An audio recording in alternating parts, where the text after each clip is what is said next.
এটি সেই স্ত্রীর গল্প যাকে তার স্বামী নিজের বিশ্বাসঘাতকতার রোগ উপহার দিয়েছিল, তারপর তাকে রাস্তায় ছড়ে ফেলেছিল।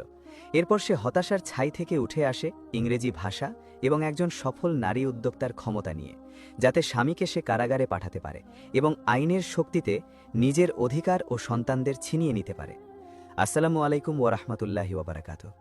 এই মহাকাব্যের গভীরে ডুব দেওয়ার আগে নিজেদের হৃদয়কে আলোকিত করুন, মুখকে সুবাসিত করুন এবং আমাদের সুপারিশকারী ও হাসরের দিনের নেতার প্রতি দরুদ ও সালাম জানিয়ে কমেন্ট বক্স ভরিয়ে দিন, যার পথের আলোয় অন্ধকার দূর হয় এবং মেঘ কেটে যায়। এখনই তা লিখে ফেলুন, যাতে যেদিন সম্পদ ও সন্তান কোনো কাজে আসবে না, সেদিন এটি আপনাদের পক্ষে সাক্ষী হয়, বিপক্ষে নয়। বিয়ের দিন দাদার বাড়ি থেকে হুদার বিদায় নেওয়াটা কোনো ক্লাসিক দৃশ্য ছিল না, যেখানে কনে তার ছোটবেলার নির্ঘায় অশ্রুসিক্ত নয়নে বিদায় জানায়। বরং এটি ছিল এক পলায়ন, এক বন্দিশালা থেকে পালানো, যেখানকার দেয়ালগুলো থেকে স্যাঁতস্যাঁতে ভাব ও নিষ্ঠুরতার গন্ধ বের হতো। নিজের ছোট ঘরের ভাঙা আয়নার সামনে দাঁড়িয়ে সে তার সাধারণ সাদা গাউনটির দিকে তাকাচ্ছিল। সে এতে কোনো বিয়ের পোশাক দেখেনি, বরং একে অপমানের জীবনের জন্য একটি সাদা কাফন এবং নতুন জীবনের জন্মসনদ হিসেবে দেখেছিল, যাকে সে স্বাধীনতা বলে ভাবত। ঘরের বাইরে তার দাদার কর্কশ কণ্ঠস্বর বারান্দা ভরিয়ে তুলছিল। তিনি এক আত্মীয়ের দিকে চিৎকার করে এমন সব নিষ্ঠুর কথা বলছিলেন, যা হুদা তার অনাথ হওয়ার পর থেকেই শুনতে অভ্যস্ত। সে তার ঠান্ডা হাত দুটি বুকের কাছে জড়িয়ে ধরে নিজের মনে ফিসফিস করে বলল, এখানকার চেয়ে অন্য যে কোনো জায়গাই স্বর্গ, আমার দাদার চেয়ে অন্য যে কোনো পুরুষই ফেরেস্তা। হঠাৎ দরজা সজোরে খুলে গেল এবং তার এক ফুফু তাকে রুক্ষভাবে ধাক্কা দিয়ে ভেতরে ঢুকল। তাড়াতাড়ি করো হুদা, বর বাইরে অপেক্ষা করছে, আমাদের আর দেরি করিও না, এই ঝামেলাটা আমাদের শেষ করতে দাও। হুদা কোনো উত্তর দিল না। সে তার ছোট ব্যাগটি তুলে নিল, যেখানে সে তার জীর্ণ স্মৃতির সব কিছু পুড়ে রেখেছিল, এবং বিষণ্ণ বসার ঘরে বেরিয়ে এলো। দাদা তাকে বিদায় জানানোর জন্য উঠে দাঁড়ানোরও প্রয়োজন বোধ করলেন না। তিনি তার দিকে বরফের মতো ঠান্ডা দৃষ্টিতে তাকালেন এবং বিড়বিড় করে বললেন, যাও, আমাদের সম্মান বাঁচাও, আর কখনো কেঁদে কেঁদে ফিরে আসবে না। বাইরের দরজায় দাঁড়িয়েছিল এসাম, সুদর্শন চেহারার যুবক, পরনে একটি ধূসর রঙের স্যুট, যা দূর থেকে বেশ মানানসই দেখাচ্ছিল। সে হুদার দিকে তাকিয়ে চওড়া হাসি হাসল এবং তার কাঁপতে থাকা আঙুলের ডগা ধরার জন্য হাত বাড়িয়ে দিল। সেই মুহূর্তে সে তার শরীরে এক মিথ্যা উষ্ণতা অনুভব করল। সে এসামের চোখের দিকে তাকিয়ে এমন এক প্রশান্তি দেখতে পেল, যা সে নিরাপত্তা বলে ভুল করেছিল। সে বুঝতে পারেনি যে সেটা ছিল আসলে শূন্যতা। ভয় পেও না হুদা, আমি তোমার সব অভাব পূরণ করে দেব, এসাম নিচু স্বরে বলল, সস্তা ফিতা দিয়ে সাজানো গাড়ির দরজা তার জন্য খুলে দিতে দিতে। গাড়িটি ছুটে চলল। দাদার বাড়ি থেকে যত মিটার দূরে যাচ্ছিল, হুদা তত দীর্ঘশ্বাস নিচ্ছিল, ঠিক যেন ডুবে যাওয়া কোনো মানুষ সদ্য পৃষ্ঠে উঠে এসেছে। সে তার নতুন রাজত্বের কল্পনা করছিল, একটি ছোট উষ্ণ ঘর, যেখানে কোনো চিৎকার বা অপমান নেই। ছোট গাড়িবহরটি একটি জনবহুল বস্তির এক পুরনো ভবনে পৌঁছাল। এটি হুদার কল্পনার মতো স্বাধীন কোনো বাড়ি ছিল না, বরং বড় এক যৌথ পরিবারের ভবনের ভেতরের একটি ফ্ল্যাট মাত্র। ফ্ল্যাটের চৌকাঠে পা রাখতেই চারপাশের পরিবেশ হঠাৎ পাল্টে গেল। সেখানে উলুধ্বনি বা ফুল দিয়ে কোনো অভ্যর্থনা ছিল না। বসার ঘরের মাঝখানে এক স্বাস্থ্যবতী, তীক্ষ্ণ চেহারার মহিলা বসেছিলেন, হাতে দীর্ঘ এক তসবি ঘোরাচ্ছিলেন। তিনি হলেন হাজ্জা সাফিয়া, এসামের মা। তার চারপাশে বসেছিল তার 3 মেয়ে, এসামের বোনেরা। তারা হুদার দিকে এমনভাবে তাকাচ্ছিল যেন সদ্য কেনা কোনো পণ্য যাচাই করছে। এসাম তার মায়ের দিকে এগিয়ে গেল, কিন্তু একজন বরের আত্মবিশ্বাসে হাঁটার বদলে তার পিঠ কিছুটা ঝুঁকে পড়ল এবং তার হাসি পুরোপুরি মিলিয়ে গেল। মা, আমরা পৌঁছে গেছি, এসাম এমন এক কম্পিত স্বরে বলল, যা হুদা তার মুখ থেকে আগে কখনো শোনেনি। মা ধীরে ধীরে চোখ তুললেন এবং হুদাকে সম্পূর্ণ উপেক্ষা করে ছেলের উদ্দেশ্যে বললেন, তুমি দেরি করেছ এসাম, তোমার খালা এখানে ছিল এবং রেগে চলে গেছে, কারণ তুমি তাকে আনতে যাওয়ার আগে তাদের সাথে দেখা করতে আসোনি। হুদা অনুভব করল তার রক্ত ফুটছে, কিন্তু সে নিজেকে সামলে রাখার চেষ্টা করল। নিয়ম অনুযায়ী সে তার শাশুড়ির কপালে চুমু খাওয়ার জন্য এগিয়ে গেল, কিন্তু হাজ্জা সাফিয়া তার মুখ কিছুটা সরিয়ে নিলেন, ফলে চুম্বনটি বাতাসে পড়ল। অভিনন্দন, তুমি যে আশীর্বাদের ভেতর প্রবেশ করেছ তার মূল্য বুঝো। আমাদের বাড়িতে কিছু নিয়ম আছে, শাশুড়ি এক প্রাণঘাতী রুক্ষ স্বরে বললেন। ঘণ্টাগুলো খুব ভারী হয়ে কাটতে লাগল। হুদা সোফার এক প্রান্তে বসেছিল, কেউ তার সাথে কথা বলছিল না। অন্যদিকে এসাম তার বোনদের নির্দেশ পালন করতে ব্যস্ত ছিল, যারা ইচ্ছাকৃতভাবে তাকে দিয়ে পানি ও কফি আনাচ্ছিল। এসাম কোনো আপত্তি ছাড়াই তা পালন করছিল, একবারের জন্যেও তার কোণের দিকে না তাকিয়ে, যে সকাল থেকে এক ফোঁতা পানিও পান করেনি। রাত নামল এবং তারা তাদের ঘরে প্রবেশ করল। এসাম দরজা বন্ধ করে এমনভাবে জোরে দীর্ঘশ্বাস ফেলল যেন ভারী কোনো বোঝা নামিয়ে রাখল। হুদা তার কাছে এগিয়ে গেল, অনুযোগ ও মিনতি মেশানো দৃষ্টিতে তার দিকে তাকিয়ে বলল, এসাম, যখন তোমার বোন আমার পোশাক নিয়ে ব্যঙ্গ করল তখন তুমি কেন আমাকে রক্ষা করলে না? এসাম তার দিকে তাকালো এবং প্রথমবারের মতো হুদা তার আসল চেহারা দেখতে পেল। সেটা কোনো হিংস্র জানোয়ারের চেহারা ছিল না, বরং তার চেয়েও খারাপ কিছু ছিল। এটি ছিল এক ভীতু, অসহায় মানুষের চেহারা। সে রুক্ষ ও উত্তপ্ত স্বরে বলল, সমস্যা শুরু করো না হুদা। আমার মা এবং বোনেরাই আমার ভিত্তি। তুমি এখানে এসেছো পরিবারের একজন সদস্য হতে, আমাদের মাঝে বিভেদ সৃষ্টি করতে নয়। সবাই যা সহ্য করে তুমিও তা সহ্য করো। হুদা এক পা পিছিয়ে গেল। সে অনুভব করল যে দেওয়ালগুলো থেকে সে পালিয়ে এসেছিল সেগুলো যেন ভিন্ন রঙে তাকে এখানেও তাড়া করে এসেছে। সে ধীরে ধীরে তার ওড়না খুলল এবং এসামের দিকে তাকালো। এসাম তার স্যুট খুলে অবহেলার সাথে ছুঁড়ে ফেলল, তারপর বিছানায় শুয়ে পড়ে চরম উদাসীনতায় হুদার দিকে পিঠ ফিরিয়ে দিল, তাকে ঘরের মাঝখানে দাঁড় করিয়ে রেখে। সেই মুহূর্তে হুদা এক ভয়ঙ্কর সত্য উপলব্ধি করল। সে একজন মানুষের ছায়াকে বিয়ে করেছে এবং তার এই পলায়ন কেবল আরও গভীর এবং অন্ধকার এক খাদের দিকে ঝাঁপ দেওয়া ছাড়া আর কিছুই ছিল না। হুদার বুঝতে বেশি সময় লাগেনি যে প্রেমিকদের অভিধানে মধুচন্দ্রিমা বলতে যা বোঝায় তা আসলে একটি মিথ্যা মাত্র, আর হাজ্জা সাফিয়ার অভিধানে এর অর্থ হল ইচ্ছাশক্তি ভেঙে দেওয়ার জন্য এক ধরনের সামরিক প্রশিক্ষণ। বিয়ের পরের দিন ভোরবেলায় কোনো চুম্বন বা ভালোবাসার ফিসফিসানিতে তার ঘুম ভাঙেনি, বরং বেডরুমের দরজায় প্রচণ্ড ধাক্কার শব্দে ভেঙেছে। এসাম, তুমি আর তোমার বউ জলদি নিচে এসো, সকালের নাস্তা একা একা তৈরি হবে না। তার বড় বোন নাওয়ালের গলা ছিল এটি। ইচ্ছাকৃত নির্লজ্জতায় সকালের নিরিবিলি পরিবেশ ভেদ করে আসছিল। এসাম আতঙ্কিত হয়ে বিছানা থেকে লাফিয়ে উঠল, যেন কোনো সাইরেন বেজে উঠেছে, এবং দ্রুত পোশাক পরতে শুরু করল। হুদা হতবাক হয়ে তার দিকে তাকালো। এসাম, এখন সকাল 7টা বাজে, আমরা কি নতুন বরবউ নই? প্যান্টের বেল্ট বাঁধতে বাঁধতে এসাম তাকে এক অস্বস্তিকর দৃষ্টিতে দেখে বলল, তর্ক করো না, মা নিয়ম পছন্দ করেন। কাপড় পরে নাও এবং জলদি আমার পিছু পিছু নিচে এসো। হুদা ঘরের পোশাকেই নিচে নেমে এলো, যেন এক তদন্তকারী আদালত তার অপেক্ষায় ছিল। রান্নাঘরটি ছিল যুদ্ধক্ষেত্র। হাজ্জা সাফিয়া একটি উঁচু চেয়ারে বসে জেনারেলের মতো পরিস্থিতি তদারকি করছিলেন, আর তার 3 মেয়ে টেবিলের চারপাশে বসে হাসাহাসি করছে ও কফি পান করছিল। স্লিপিং বিউটিকে স্বাগতম, নাওয়াল তার দিকে না তাকিয়েই ব্যঙ্গ করে বলল। রান্নাঘরের কিছু নিয়ম আছে, শাশুড়ি কড়া স্বরে নাওয়ালের কথার মাঝখানে বলে উঠলেন, তার লাঠি দিয়ে গতকালের ভোজের বাসনে ভর্তি বেসিনের দিকে ইশারা করে। আমার মেয়েরা রান্নাঘরে কাজ করে না, তাদের হাত নরম, এখন থেকে এটা তোমার কাজ, আর আমরা মেঝেতে এক ফোঁটা তেলও দেখতে চাই না। এসাম এক কোণে দাঁড়িয়ে তাড়াহুড়ো করে এক টুকরো রুটি খাচ্ছিল। তার স্ত্রীর দিকে তাকানো এড়ানোর চেষ্টা করছিল, যে নীরবে তার কাছে সাহায্য চাইছিল। এসাম একটা অক্ষরও উচ্চারণ করল না। এভাবেই মাস গড়িয়ে গেল এবং হুদার জীবন এক কঠোর পরিশ্রমে পরিণত হল। সে সবার আগে উঠত রুটি তৈরি করতে এবং সবার শেষে ঘুমাতো ঘর মোছা আর ধোয়া মোছার কাজ শেষ করে। শুধু শারীরিক ক্লান্তিই একমাত্র সমস্যা ছিল না, বরং ক্ষুধায় রাখার নীতিও ছিল। দুপুরের খাবারের সময় শাশুড়ি নিখুঁত হিসাব করে মাংস বন্টন করতেন।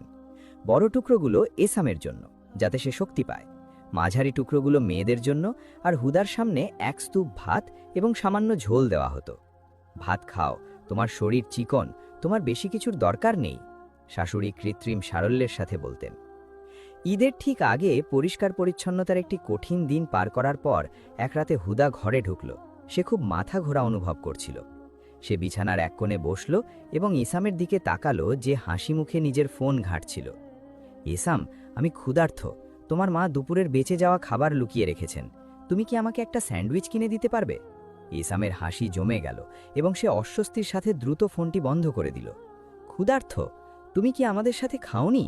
কিছু মনে করো না হুদা, আমার কাছে এখন কোনো টাকা নেই। কিন্তু আমি একটু আগেই দেখলাম তুমি তোমার বোনকে তার ফোনে ব্যালেন্স ভরার জন্য টাকা দিচ্ছ। হুদার রাগে আর কষ্টে চিৎকার করে উঠল, তার ধৈর্য শেষ হয়ে আসছিল। ইসাম উঠে দাঁড়ালো এবং তার দিকে এগিয়ে গেল। তার মুখ রাগে লাল হয়ে গিয়েছিল, হুদার জন্য নয়, বরং বাইরে কেউ তার গলার আওয়াজ শুনে ফেলবে এই ভয়ে। গলা নামাও, তুমি কি আমাকে বেইজ্জত করতে চাও? ওটা আমার বোনের টাকা, ওর অধিকার। তুমি বউ, স্বামীর অবস্থা তোমার মানিয়ে নেওয়া উচিত। তোমার অবস্থা? হুদা কষ্টে হাসল, তার চোখে পানি জমতে শুরু করেছে। তোমার অবস্থা হলো তুমি এই বাড়ির কোনো মহিলাকেই না বলতে পারো না, শুধু আমাকে ছাড়া। এসাম হাত তুলল, যেন সে তাকে চড় মারবে, কিন্তু শেষ মুহূর্তে থেমে গেল, দয়া করে নয়, বরং কাপুরুষতার জন্য। সে বিছানায় নিজেকে ছুঁড়ে ফেলল এবং যথারীতি হুদার দিকে পিঠ ফিরিয়ে শুয়ে পড়ল, তাকে ক্ষুধা আর যন্ত্রণায় কুরে কুরে খাওয়ার জন্য। হুদা জানত না যে এই ক্ষুধা ছিল তার জীবনের সবচেয়ে ছোট সমস্যা। ঠিক সেই সময় ইসাম যখন ঘুমের ভান করছিল, তার বালিশের নিচে তার ফোনটি অন্তহীন মেসেজে জ্বলে উঠছিল। এগুলো ছিল অন্য এক পৃথিবীর মেসেজ, যা এক ভয়াবহ বিপর্যয়ের কারণ হতে যাচ্ছিল, যা খুব শিগগিরই হুদার ক্লান্ত শরীরে আঘাত হানতে চলেছে। সেই রাতে হুদা এক টুকরো রুটির স্বপ্ন দেখতে দেখতে ঘুমে পড়ল। সে জানত না যে তার শরীর ইতোমধ্যে এক অদৃশ্য শত্রুর বিরুদ্ধে যুদ্ধ শুরু করেছে, যে শত্রুকে এই প্রতারক স্বামী নির্দয়ভাবে তার রক্তে বুনে দিয়েছে। শুরুতে এটা সামান্য একটু চুলকানির মতো মনে হয়েছিল, একটা বিরক্তিকর অনুভূতি, যা হুদা প্রথমে উপেক্ষা করেছিল। সে ভেবেছিল যৌথ বাথরুমের অপরিষ্কার অবস্থা কিংবা শাশুড়ির দেওয়া সস্তা সাবানের কারণেই এমনটা হচ্ছে। কিন্তু দিন গড়ালে এই বিরক্তি পরিণত হলো ব্যথায়, আর চুলকানি পরিণত হলো অদ্ভুত ফুসকুড়িতে, যা তার শরীরের সংবেদনশীল জায়গাগুলোতে দেখা দিতে লাগল। হুদা ঠান্ডা পানির ঝর্ণার নিচে দাঁড়িয়ে মরিয়া হয়ে নিজের ত্বকের জ্বালা কমানোর চেষ্টা করত। সে ভয়ে নিচের দিকে তাকালো এবং দেখল ছোট ছোট ক্ষতের মতো কিছু একটা বাড়ছে। সে নিজের শরীরের প্রতি ঘেন্না অনুভব করতে লাগল, আর এক অস্পষ্ট ভয় তার হৃদয়ে বাসা বাঁধতে শুরু করল। এসাম, এক রাতে সে ফিসফিস করে ডাকল, যখন এসাম টিভি দেখতে ব্যস্ত ছিল। আমি খুব ক্লান্ত, কিছু একটা অস্বাভাবিক ঘটছে, আমাকে একজন ডাক্তার দেখাতে হবে। এসাম স্ক্রিন থেকে চোখ না সরিয়েই বিরক্ত হয়ে দীর্ঘশ্বাস ফেলল। তুমি তো সবসময়ই অভিযোগ করো হুদা, এবার কি হয়েছে? মাথা ব্যথা, পেট ব্যথা? না, হুদা কিছুটা ইতস্তত করে নিজের লজ্জার কথা প্রকাশ করল। এটা মেয়েলি সমস্যা, অদ্ভুত কিছু ফুসকুড়ি আর ব্যথা। এসামের শরীর এক মুহূর্তের জন্য জমে গেল, রিমোট ধরা হাতটা থেমে গেল। সে দ্রুত হুদার দিকে তাকালো, তার চোখে ভয়ের ঝিলিক, যা সে কঠোরতার আড়ালে লুকানোর চেষ্টা করল। ফুসকুড়ি? যত্ন না নেবার কারণেই হয়তো। কাল ক্লিনিকে যাও, কিন্তু মাকে কিছু বলো না। আমি চাই না সে বলে যে আমি এক অসুস্থ মেয়েকে বিয়ে করেছি। পরদিন নারীদের ক্লিনিকে ক্লান্ত নারীদের ভিড়ে হুদা তার শীর্ণ শরীরটাকে বোরকার আড়ালে গুটিয়ে বসেছিল। যখন তার পালা এলো, সে কাঁপতে কাঁপতে ভেতরে ঢুকল। ডাক্তার ছিলেন 40 এক মহিলা, যার চেহারা কঠোর কিন্তু স্বস্তিদায়ক। তিনি হুদাকে দীর্ঘ সময় ধরে নীরবে পরীক্ষা করলেন। তার চেহারার অভিব্যক্তি পেশাদার শান্ত ভাব থেকে স্পষ্ট বিরক্তিতে বদলে যাচ্ছিল। পরীক্ষা শেষে তিনি রাগের সাথে গ্লাভসগুলো খুলে ডাস্টবিনে ছুঁড়ে ফেললেন। বসো মা, তিনি বললেন। হুদা বসল, তার বুক ভয়ে ধুকপুক করছিল। কি হয়েছে ডাক্তার? এটা কি মারাত্মক কিছু? ডাক্তার সরাসরি হুদার চোখের দিকে তাকিয়ে দৃঢ়তা এবং সহানুভূতির সাথে বললেন, এগুলো যৌনাঙ্গের আঁচিল, জেনিটাল ওয়ার্ডস, এক ধরনের ভাইরাল সংক্রমণ। হুদার চোখ বড় হয়ে গেল। সংক্রমণ? কিভাবে? আমি তো কারো জিনিস ব্যবহার করি না। ডাক্তার দীর্ঘশ্বাস ফেলে সত্যিটা বলার সিদ্ধান্ত নিলেন, কারণ পরিস্থিতি আর লুকোছাপার পর্যায়ে ছিল না। মা, এই রোগটি একচেটিয়াভাবে স্বামী স্ত্রীর সম্পর্কের মাধ্যমেই ছড়ায়। তোমার স্বামী এই রোগের বাহক। হুদা অনুভব করল যেন ঘরের ছাদ তার মাথার ওপর ভেঙে পড়ছে। আমার স্বামী? কিন্তু সে তো সুস্থ, সে তো কোনো অভিযোগ করে না। ডাক্তার দুঃখের সাথে মাথা নাড়লেন। পুরুষরা সাধারণত কোনো লক্ষণ ছাড়াই এই ভাইরাসের বাহক হয়ে থাকে, অথবা লক্ষণগুলো গুপ্ত থাকে। কিন্তু তোমার মতো এত খারাপ অবস্থায় পৌঁছনোর সবচেয়ে সাধারণ কারণ হলো এই সংক্রমণ একাধিক সূত্র থেকে এসেছে। অন্য কথায়, তোমার স্বামীর অন্য নারীদের সাথে সম্পর্ক আছে। কথাগুলো হুদার ওপর বজ্রপাতের মতো পড়ল। অন্য সম্পর্ক? এসাম, ওই দুর্বল লোকটা যে তার মায়ের ছায়াকে ভয় পায়। রোগ কখনো মিথ্যে বলে না হুদা। প্রেসক্রিপশন লিখতে লিখতে ডাক্তার বললেন, তুমি নির্দোষ, কিন্তু তুমিই শিকার। এই ভাইরাসটির চিকিৎসা না হলে এটি ক্যান্সারে রূপ নিতে পারে। তোমার স্বামীকেও চিকিৎসা নিতে হবে, নইলে বারবার তোমার সংক্রমণ হবে। ক্লিনিক থেকে বের হওয়ার সময় হুদা নিজেকে কলুষিত, নোংরা এবং প্রতারিত মনে হচ্ছিল। এসামের প্রতিটি স্পর্শ আসলে ছিল এক বিষাক্ত ছোড়া। নৈকট্যের প্রতিটি মুহূর্ত ছিল এক একটি বিশ্বাসঘাতকতা। সে উদ্দেশ্যহীনভাবে রাস্তায় হাঁটতে লাগল। মুখ এতই উত্তপ্ত ছিল যে চোখের পানি গড়িয়ে পড়ার আগেই শুকিয়ে যাচ্ছিল। এখন সে বুঝতে পারছে এসামের সেই ফোনের রহস্য, যা সে কখনো হাতছাড়া করত না। বন্ধুদের সাথে আড্ডা দেওয়ার অজুহাতে তার গভীর রাতে বাইরে থাকার রহস্য। কখনো তার হঠাৎ উদাসীনতা, আবার কখনো অতিরিক্ত উৎসাহের রহস্য। সে কেবল দুর্বলই ছিল না, সে চরিত্রহীনও ছিল। সে বাড়ি ফিরে দেখল হাজ্জা সাফিয়া ও তার মেয়েরা বসার ঘরে বসে হাসাহাসি করছে। হুদার ফ্যাকাশে মুখ দেখে তারা চুপ হয়ে গেল। কি হয়েছে? তোমার কেউ মারা গেছে নাকি? নাওয়াল ব্যঙ্গ করে জিজ্ঞেস করল। হুদা তাদের অগ্রাহ্য করে সোজা বেডরুমে চলে গেল, যেখানে এসাম ছিল। সে দরজা খুলে দাঁড়িয়ে তার দিকে তাকিয়ে রইল। এসাম শুয়েছিল, দেখতে বেশ নিরীহ লাগছিল। আমি ডাক্তার দেখিয়ে এসেছি এসাম, হুদা কাঁপতে কাঁপতে বলল। তবে এবার সে ভয়ে নয়, রাগে কাঁপছিল। এসাম একটু নার্ভাস হয়ে উঠে বসল। ডাক্তার কি বললেন? হুদা ডাক্তারের দেওয়া প্রেসক্রিপশনটা এসামের মুখের ওপর ছুঁড়ে মারল। কাগজটা তার বুকে লেগে নিচে পড়ে গেল। ডাক্তার বলেছেন যে তুমি আমাকে রোগ উপহার দিয়েছ। তিনি বলেছেন যে তুমি রাস্তার নারীদের সাথে আমার সাথে বিশ্বাসঘাতকতা করছো এসাম। তুমি তোমার রোগ আর নোংরামি দিয়ে আমাকে কলুষিত করেছ। এসাম চোখ বড় বড় হয়ে গেল। তার চেহারার নার্ভাস ভাব দ্রুত আতঙ্কে রূপ নিল। আর তারপর বিদ্যুৎ বেগে তা অপরাধীর হিংস্রতায়, যে অপরাধী হাতে নাতে ধরা পড়ার পর আক্রমণ ছাড়া আর কোনো পথ খুঁজে পায় না। আমি তোমাকে রোগ দিয়েছি? এসাম চিৎকার করে উঠল। সে ইচ্ছেকৃতভাবে এমন জোরে চিৎকার করল যাতে বাইরের সবাই শুনতে পায়। সে পুরো ঘটনাটা পাল্টে দিতে চাইল। বরং তুমি বলো, এই রোগ তুমি কোথা থেকে নিয়ে এসেছ? তুমি একটা পতিতা। হুদা নিজের জায়গায় জমে গেল। সে ভাবতেও পারেনি যে এসাম এত নিচু হতে পারে। সে কোনো কথা বলার আগেই ঘরের দরজা সজোরে খুলে গেল। হাজ্জা সাফিয়া ও তার মেয়েরা সেখানে দাঁড়ালো। তাদের চোখে আগুন জ্বলছে। এখানে কি হচ্ছে? এসব কিসের কেলেঙ্কারি? শাশুড়ি চিৎকার করে উঠলেন। এসাম কাঁপা কাঁপা হাতে হুদার দিকে আঙুল তুলে এক ভয়ঙ্কর কাপুরুষের মতো নিখুঁতভাবে নিজেকে শিকার সাজিয়ে বলল, দেখো মা, সে ডাক্তারের কাছে গিয়েছিল আর এসে বলছে তার একটা রোগ আছে, আর সে আমাকে দোষ দিচ্ছে। সে তার নিজের কলঙ্ক আমার গায়ে মাখতে চাইছে। শাশুড়ি হুদার দিকে এমনভাবে তাকালেন যে দৃষ্টিতে কোনো সন্দেহ ছিল না, বরং ছিল এক পূর্ব নির্ধারিত মৃত্যুদণ্ড। আমি জানতাম এ ধরনের মেয়ে শুধু কলঙ্কই বয়ে আনে। শাশুড়ি সাপের মতো হিস হিস করে উঠলেন। হুদা নিজেকে একদল নেকড়ের সামনে সম্পূর্ণ একা অনুভব করল। তার শারীরিক ক্ষত এখন তার সম্মানের ফাঁসির দড়িতে পরিণত হয়েছে। ঘরের বাতাস ভারী হয়ে এলো, চারপাশ ভরে উঠল অশুভ এক বৈদ্যুতিক আবহে। হুদা হতভম্ব হয়ে মুখে হাত দিয়ে দাঁড়িয়ে রইল। সে বিশ্বাসই করতে পারছিল না যে পুরুষটির সাথে সে বিছানা ভাগ করেছে সেই আজ তার সবচেয়ে মূল্যবান জিনিসটিতে আঘাত হানতে দাঁড়িয়েছে। তুমি মিথ্যা বলছো, হুদা বুক ভাঙা কান্না আর ক্ষোভে চিৎকার করে উঠল। তুমি সত্যিটা জানো এসাম, তুমি জানো আমি জীবনে তুমি ছাড়া আর কোনো পুরুষকে চিনিনি। তোমার এত বড় সাহস কিভাবে হয়? কিন্তু এসাম তার মায়ের চোখে ফেরার সব রাস্তা বন্ধ করে দিয়েছিল। সে তার মায়ের চোখে হুদাকে পিষে ফেলার নীরব উৎসাহ দেখতে পাচ্ছিল। নিজের রোগের কলঙ্ক হুদার সম্মানের পানিতে ধুয়ে ফেলার এটাই তার সুযোগ। সে রেগে তার দিকে এগিয়ে গেল।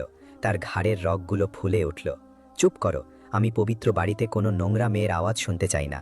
চিৎকার করে সে হুদার গালে সজোরে এক চড় কষালো, যার চোটে হুদা মাটিতে পড়ে গেল। হুদার মাথা বিছানার কোনায় ধাক্কা লাগল এবং সে তার মুখে রক্তের স্বাদ পেল। সে ওঠার চেষ্টা করল, কিন্তু ততক্ষণে নাওয়াল ও তার বোনেরা এই লড়াইয়ে যোগ দিয়েছে। তারা পরিস্থিতি শান্ত করার পরিবর্তে উল্টো চিৎকার করতে এবং উস্কে দিতে শুরু করল। মারো ওকে সাম, ওকে শিক্ষা দাও। রাস্তার মেয়েদের এই সম্ভ্রান্ত বাড়িতে আনলে এমনই পরিণতি হয়। মা, ওকে কিছু বলুন, আমি নির্দোষ। হুদা শাশুড়ির কাছে আকুতি জানালো, এই ভেবে যে হয়তো তার ভেতরে সামান্যতম বিবেক অবশিষ্ট আছে। কিন্তু হাজ্জা সাফিয়া এক ভয়ঙ্কর আনন্দের দৃষ্টিতে তার দিকে তাকালেন এবং মাটিতে পড়া অবস্থাতেই হুদাকে পা দিয়ে লাথি মারলেন। তুমি একটা কলঙ্ক। আমার কাছে যদি ছুরি থাকত তবে আমি এখনই তোমার রক্ত দিয়ে আমার ছেলের সম্মান ধুয়ে ফেলতাম। মায়ের সমর্থন পেয়ে এসাম আরও হিংস্র হয়ে উঠল। সে পাগলের মতো হুদার উপর লাথি আর ঘুষির বৃষ্টি বর্ষণ করতে লাগল। সে আসলে মারছিল নিজের ভেতরের সেই কণ্ঠস্বরটিকে চুপ করানোর জন্য, যে কণ্ঠ তাকে বলছিল তুমিই এর জন্য দায়ী। তার অপরাধ বোধ যত বাড়ছিল, তার নিষ্ঠুরতাও তত বাড়ছিল। সে হুদার পেটে পিঠে মারল, তার চুল ধরে তাকে মেঝেতে হিঁচড়ে টানল। স্বীকার করো, বলো কার সাথে তুমি আমার সাথে বেইমানি করেছ? সে হুদাকে গলা টিপে ধরে চিৎকার করছিল। হুদা বারবার জ্ঞান হারাচ্ছিল, আবার জ্ঞান ফিরতেই দেখছিল শয়তানের মতো বিকৃত চেহারাগুলো তার চারপাশে নাচছে। সে আর ব্যথা অনুভব করছিল না, শুধু একটা ঠান্ডা অবশ ভাব তার শরীরে ছড়িয়ে পড়ছিল। সে নিজের হাত দিয়ে মুখ বাঁচানোর চেষ্টা করল, কিন্তু এসাম ছিল অনেক বেশি শক্তিশালী। ঠিক সেই মুহূর্তে ছোট্ট এক শিশুর কান্নার আওয়াজ শোনা গেল। তাদের 2 বছর বয়সী ছেলে আহমেদ চিৎকার শুনে ঘুম থেকে উঠে ভীতু হয়ে বেডরুমের দরজায় দাঁড়িয়েছিল, আর তার পাশেই তার ছোট বোন লায়লা হামাগুড়ি দিয়ে কাঁদছিল। হুদা তার ফোলা চোখ দিয়ে সন্তানদের দেখল এবং তাদের দিকে হামাগুড়ি দিয়ে যাওয়ার চেষ্টা করল। ওদের সরিয়ে দাও, ওদের এসব দেখতে দিও না। কিন্তু এসাম থামল না। সে হুদার ছেঁড়া কাপড় ধরে তাকে তুলে নিজের সমস্ত শক্তি দিয়ে ওয়ার্ডরোবের দিকে ছুঁড়ে মারল। আমি আর কোনোদিন তোমার মুখ দেখতে চাই না, তুমি তালাক, তালাক, তালাক। তালাক শব্দের পর এক ভয়ঙ্কর নীরবতা নেমে এলো। এসাম ক্লান্তিতে হাঁপাচ্ছিল, তার হাত কাঁপছিল, আর হুদা এক কোণায় নিজেকে গুটিয়ে নিয়ে মাংসের এক দলা হয়ে রক্ত ঝরাচ্ছিল। শাশুড়ি ঠান্ডা মাথায় এগিয়ে এসে ছেলের দিকে তাকালেন। সাব্বাস, এভাবেই আসল পুরুষ হতে হয়। এখন ওকে আবর্জনার মতো বাড়ির বাইরে ছুঁড়ে ফেলো। আর বাচ্চারা? নাওয়াল জিজ্ঞেস করল। বাচ্চারা এখানেই থাকবে, শাশুড়ি কড়া স্বরে বললেন। ওদের রক্ত আমাদের রক্ত, আমরা ওদেরকে নোংরা কাজ শেখানোর জন্য কোনো পতিতা মায়ের হাতে ছেড়ে দেব না। হুদা তাদের কথাগুলো শুনল এবং অনুভব করল যেন আরেকটি ছোড়া তার বুক চিরে দিচ্ছে, যা এসামের প্রহারের চেয়েও বেশি যন্ত্রণাদায়ক। সে চিৎকার করার চেষ্টা করল, না, আমার সন্তানরা, আমার জান নিয়ে নাও, কিন্তু আমার সন্তানদের আমার কাছে রেখে দাও। কিন্তু তার গলা দিয়ে কোনো আওয়াজ বের হলো না, শুধু এক চাপা গোঙানি ছাড়া। এসাম আবারও তার দিকে এগিয়ে এলো, তবে এবার তাকে টানতে টানতে নিয়ে যাওয়ার জন্য। সে হয়তো হুদার ভাঙা হাতটাই ধরল এবং লম্বা করিডোর দিয়ে তাকে টানতে টানতে নিয়ে গেল। ঠান্ডা মেঝেতে হুদার রক্ত একটি রেখা আঁকছিল। সে তার সন্তানদের পাশ দিয়ে গেল। নাওয়াল তাদের কাছে আসতে দিচ্ছিল না। হুদা একটি দয় বিদারক দৃশ্যে তাদের দিকে হাত বাড়ালো, তার চোখগুলো যেন বিদায় জানাচ্ছিল। সে জানত না তাদের আর কখনো দেখা হবে কিনা। এসাম তাকে ফ্ল্যাটের দরজা পর্যন্ত নিয়ে গিয়ে সিঁড়িতে ছুঁড়ে ফেলে দিল। আমাদের জীবন থেকে বেরিয়ে যাও, আর যদি বাচ্চাদের কাছে আসার চেষ্টা করো আমি তোমাকে মেরে পুঁতে ফেলব, আর কেউ টের পাবে না। সে সজোরে দরজা বন্ধ করে দিল। পুরো বিল্ডিং কেঁপে উঠল, আর হুদা সেখানেই চৌখাটের উপর পড়ে রইল। সে রক্ত ঝরাচ্ছে, সে একা, তার কোনো আশ্রয় নেই, পরিবার নেই, সমাজের চোখে তার কোনো সম্মান নেই, আর তার শরীর প্রচণ্ড ঠান্ডা ও যন্ত্রণায় কাঁপছে। সেটাই ছিল পুরনো হুদার জীবনের আসল সমাপ্তি। কিন্তু সে তখনও জানত না যে এই মৃত্যুর গর্ভ থেকে কি জন্ম নিতে চলেছে। বাইরের অন্ধকার হুদার আত্মাকে গ্রাস করা অন্ধকারের চেয়েও বেশি গভীর ছিল না। সে বাইরের সিঁড়িতে পড়েছিল, বৃষ্টিতে ভেজা পাখির মতো তার শরীর থরথর করে কাঁপছিল। তার পরনে ছিল শুধু কাঁধের কাছ থেকে ছেঁড়া যাওয়া একটি নাইট গাউন আর একটি পাতলা ট্রাউজার, যা তার শরীর ঢাকতে বা তাকে ঠান্ডা থেকে রক্ষা করতে পারছিল না। সে ওঠার চেষ্টা করল, কিন্তু তার হাঁটু তাকে সঙ্গী দিচ্ছিল না। সে অমসৃণ দেয়ালে হেলান দিল এবং নিজের মুখে হাত রাখল। তার মুখ ছিল ফোলা এবং ডান চোখ পুরোপুরি বন্ধ হয়ে গিয়েছিল। কিন্তু শারীরিক ব্যথার চেয়েও পরিস্থিতির ভয় তাকে বেশি তাড়া করছিল। সে এখন মধ্যরাতে প্রায় নগ্ন অবস্থায় এক নির্দয় বস্তির রাস্তায়। হঠাৎ ফ্ল্যাটের দরজা আবার খুলল। হুদা আতঙ্কে পিছিয়ে গেল, ভাবল এসাম হয়তো তার নির্যাতনের বাকিটুকু শেষ করতে এসেছে।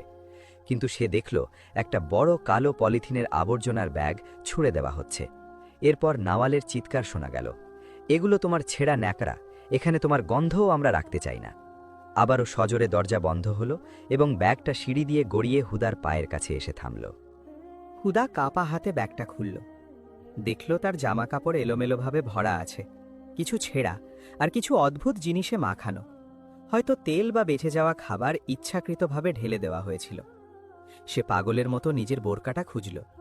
বোরকাটা পেল, কিন্তু সেটা মাঝখান থেকে ছেঁড়া ছিল। তবু কিছু না থাকার চেয়ে তো ভালো। সে দ্রুত সেটা পরে নিল নিজের শরীর ঢাকার জন্য এবং একটি ছেঁড়া ওড়না দিয়ে মাথা পেঁচাল। সিঁড়িতে পায়ের শব্দ শোনা গেল। তাদের প্রতিবেশী আবু সাইদ ওপরের তলায় থাকা এক কৌতূহলী লোক চিৎকারের উৎস দেখতে নিচে নামছিল। যখন সে হুদাকে এই অবস্থায় দেখল, সে থামল। তার দৃষ্টিতে কোনো দয়া ছিল না, বরং ছিল সন্দেহ এবং অবজ্ঞা। এই সময় এখানে কি করছো? বের করে দিয়েছে? সে মাথা নাড়তে নাড়তে বিড়বিড় করল এবং হুদাকের এক পথভ্রষ্ট বিড়ালের মতো সম্পূর্ণ উপেক্ষা করে নিচে নেমে গেল। হুদা বুঝতে পারল যে সিঁড়িতে থাকাটা তার জন্য বিপজ্জনক। সে অনেক কষ্টে উঠে রাস্তায় নামল। ঠান্ডা বাতাস তার হাড় ভেদ করে যাচ্ছিল। সে অন্ধকার রাস্তায় হাঁটতে লাগল, ভবনের ছায়ায় নিজেকে লুকানোর চেষ্টা করতে লাগল। সে কোথায় যাবে? তার দাদার বাড়ি? অসম্ভব। কোনো কথা শোনার আগেই তিনি তাকে মেরে ফেলবেন। তাদের সমাজে বাড়ি থেকে বের করে দেওয়া মেয়ে মানেই সে দোষী, এমনকি সে যদি ফেরেশতাও হয়। সে হাঁটতে হাঁটতে এক ছোট পরিত্যক্ত পার্কে পৌঁছল। একটি ভাঙা কাঠের বেঞ্চে বসে হাঁটু দুটো বুকের কাছে টেনে নিল। এখানে এই ভয়ঙ্কর খোলা আকাশের নিচে তার শেষ প্রতিরোধটুকুও ভেঙে পড়ল। সে কাঁদতে লাগল, ব্যথায় নয়, বরং সব হারানোর কষ্টে। তার মনে পড়ল কিভাবে দরজা বন্ধ হওয়ার আগে আহমেদ তার ছোট হাতটা হুদার দিকে বাড়িয়েছিল। লায়লার চুলের গন্ধ তার মনে পড়ল। তাকে ছাড়া আজ রাতে তারা কিভাবে ঘুমাবে? তাদের গায়ে কে কম্বল জড়িয়ে দেবে? তারা কাঁদলে কে তাদের চোখের পানি মুছে দেবে? ওরা আমার জীবনটা কেড়ে নিয়েছে। সে শূন্যতায় ফিসফিস করে উঠল, তার গলা ধরে আসছিল। ওরা আমাকে কুকুরের মতো ছুঁড়ে ফেলেছে এবং আমার নাড়ি ছেঁড়া ধনগুলোকে চুরি করেছে। হঠাৎ সে দূরে পুলিশের একটি গাড়ি যেতে দেখল। এক মুহূর্তের জন্য তার মনে হলো তাদের কাছে ছুটে গিয়ে এসামের বিরুদ্ধে অভিযোগ জানাবে, কিন্তু তার হাত শূন্যেই থেমে গেল। সে কি বলবে? আমার স্বামী আমাকে মেরেছে? তারা মেডিকেল রিপোর্ট আর সাক্ষী চাইবে, আর সব সাক্ষীই তার বিপক্ষে। সবচেয়ে খারাপ ব্যাপার হলো, সে যদি তার রোগের কথা বলে, তাহলে এসাম যেমন হুমকি দিয়েছিল, পুলিশ হয়তো তাকেই পতিতাবৃত্তির দায়ে অভিযুক্ত করবে। তার কাছে টাকা, ফোন বা এমনকি কোনো পরিচয়পত্রও নেই। সবকিছু ভেতরে তার ব্যাগে রয়ে গেছে। আইনের চোখে সে এখন কিছুই না। ঠিক সেই মুহূর্তে বেঞ্চের কাছে এক ভবঘুরে লোক এলো। সে তার দিকে সন্দেহজনক দৃষ্টিতে তাকিয়ে একটু থামল। কি সুন্দরী, কারোর জন্য অপেক্ষা করছো নাকি? হুদা আতঙ্কে কেঁপে উঠল। সে কোনো উত্তর না দিয়ে উঠে দৌড়াতে শুরু করল। তার শরীরে যতটুকু শক্তি অবশিষ্ট ছিল তা দিয়ে সে দৌড়াচ্ছিল, যদিও তার ক্ষতগুলো চিৎকার করে উঠছিল। সে দুটি ভবনের মাঝখানের সরু গলিতে ঢুকে একটি বড় ডাস্টবিনের পেছনে লুকিয়ে পড়ল। গন্ধটা জঘন্য ছিল, কিন্তু ওত পেতে থাকা চোখগুলোর চেয়ে এটা অনেক বেশি নিরাপদ ছিল। সে নোংরা মাটিতে বসল এবং হাঁটুর ওপর মাথা রাখল। সে চোখ বন্ধ করল এবং প্রার্থনা করল যেন আর কখনো তার ঘুম না ভাঙে। হে আল্লাহ, আমি কি পাপ করেছি? আকাশ থেকে কোনো উত্তর এলো না। শুধু গলিতে শো শো করে বয়ে যাওয়া বাতাসের শব্দ আর পাশে আবর্জনা ঘাঁটতে থাকা এক বিড়ালের আওয়াজ আসছিল, যে তার সাথেই আজ এই গৃহহীন ভাগ্যের অংশীদার। সেই রাতে অনুগতা স্ত্রী হুদা মারা গেল। স্নেহময়ী মা হুদাও সাময়িকভাবে মারা গেল। শুধু বেঁচে রইল পরিত্যক্ত এক হুদা, যাকে এখন একাই দানবদের ক্ষুধা এবং রোগের সাথে যুদ্ধ করতে হবে। তার একমাত্র সম্বল তার দ্রুত শ্বাস প্রশ্বাস। কাঁধে এক জোরালো ধাক্কা খেয়ে হুদার ঘুম ভাঙল। সে ভারী চোখে তাকালো এবং দেখল এক পরিচ্ছন্নতা কর্মী বিরক্তি নিয়ে তার উপর দাঁড়িয়ে। এই মহিলা, ওঠো, এটা কোনো হোটেল নয়। পুলিশের গাড়ি এসে তোমাকে তুলে নিয়ে যাওয়ার আগেই উঠে পড়ো। সে অনেক কষ্টে উঠল। ঠান্ডা আর শক্ত মাটিতে ঘুমানোর কারণে তার হাড়গোড় জমে গিয়েছিল। সূর্য উঠে গিয়েছিল, কিন্তু তার আলো হুদার জন্য কোনো আশা বয়ে আনেনি, কেবল তার দুরাবস্থা প্রকট করে তুলছিল। তার বোরকা ধুলোয় মাখা, মুখ নোংরা, আর তার শরীর থেকে রাস্তার দুর্গন্ধ আসছিল। হুদা তার উদ্দেশ্যহীন যাত্রা শুরু করল।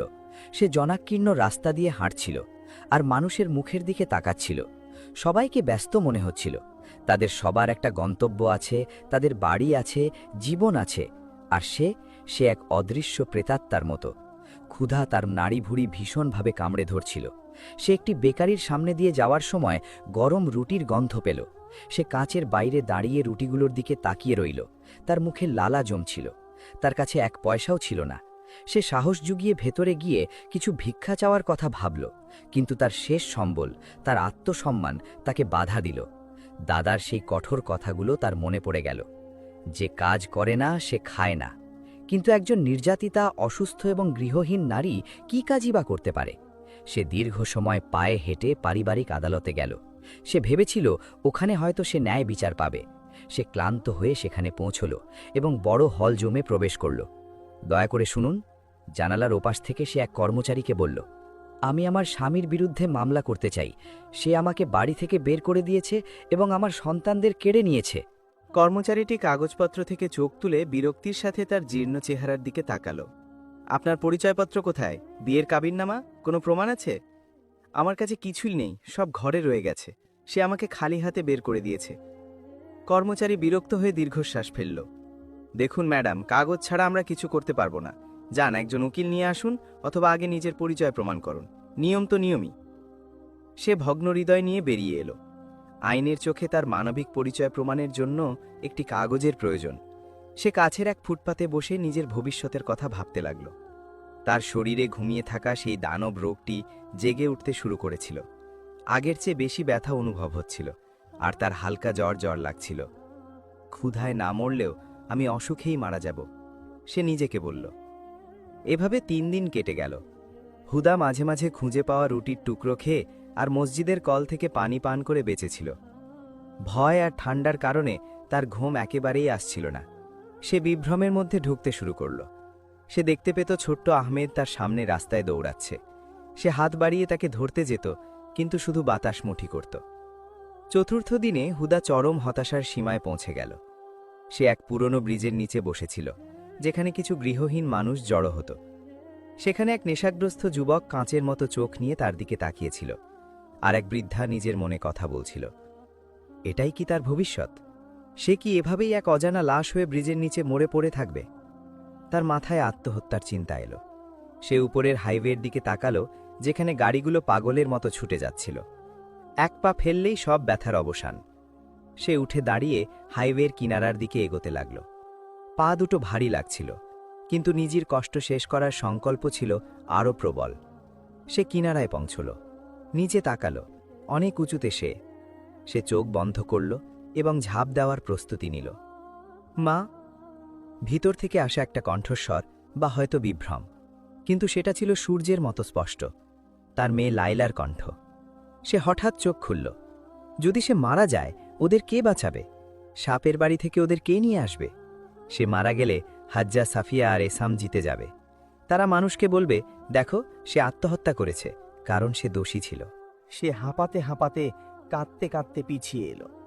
না, আমি মরব না। আমি ওদেরকে এই উপহার দেব না। আমি বাঁচব, আমি প্রতিশোধ নেব এবং আমার নিজের রক্তমাংসের সন্তানদের ফিরিয়ে আনব। সে ব্রিজ থেকে নেমে এলো, আর তখন তার চোখে এক নতুন দৃষ্টি, এক আহত নেকড়ের দৃষ্টি।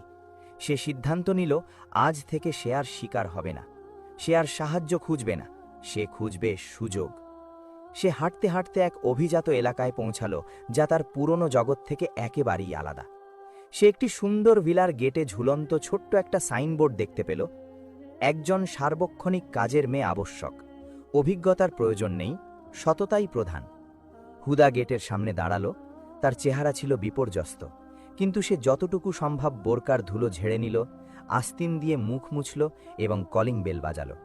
এই বেল বাজানো শুধু কাজের আবেদন ছিল না, এটি ছিল ভাগ্যের বিরুদ্ধে তার যুদ্ধ ঘোষণা। কিছুক্ষণ পর ভিলার ছোট ইলেকট্রনিক গেটটি খুলে গেল।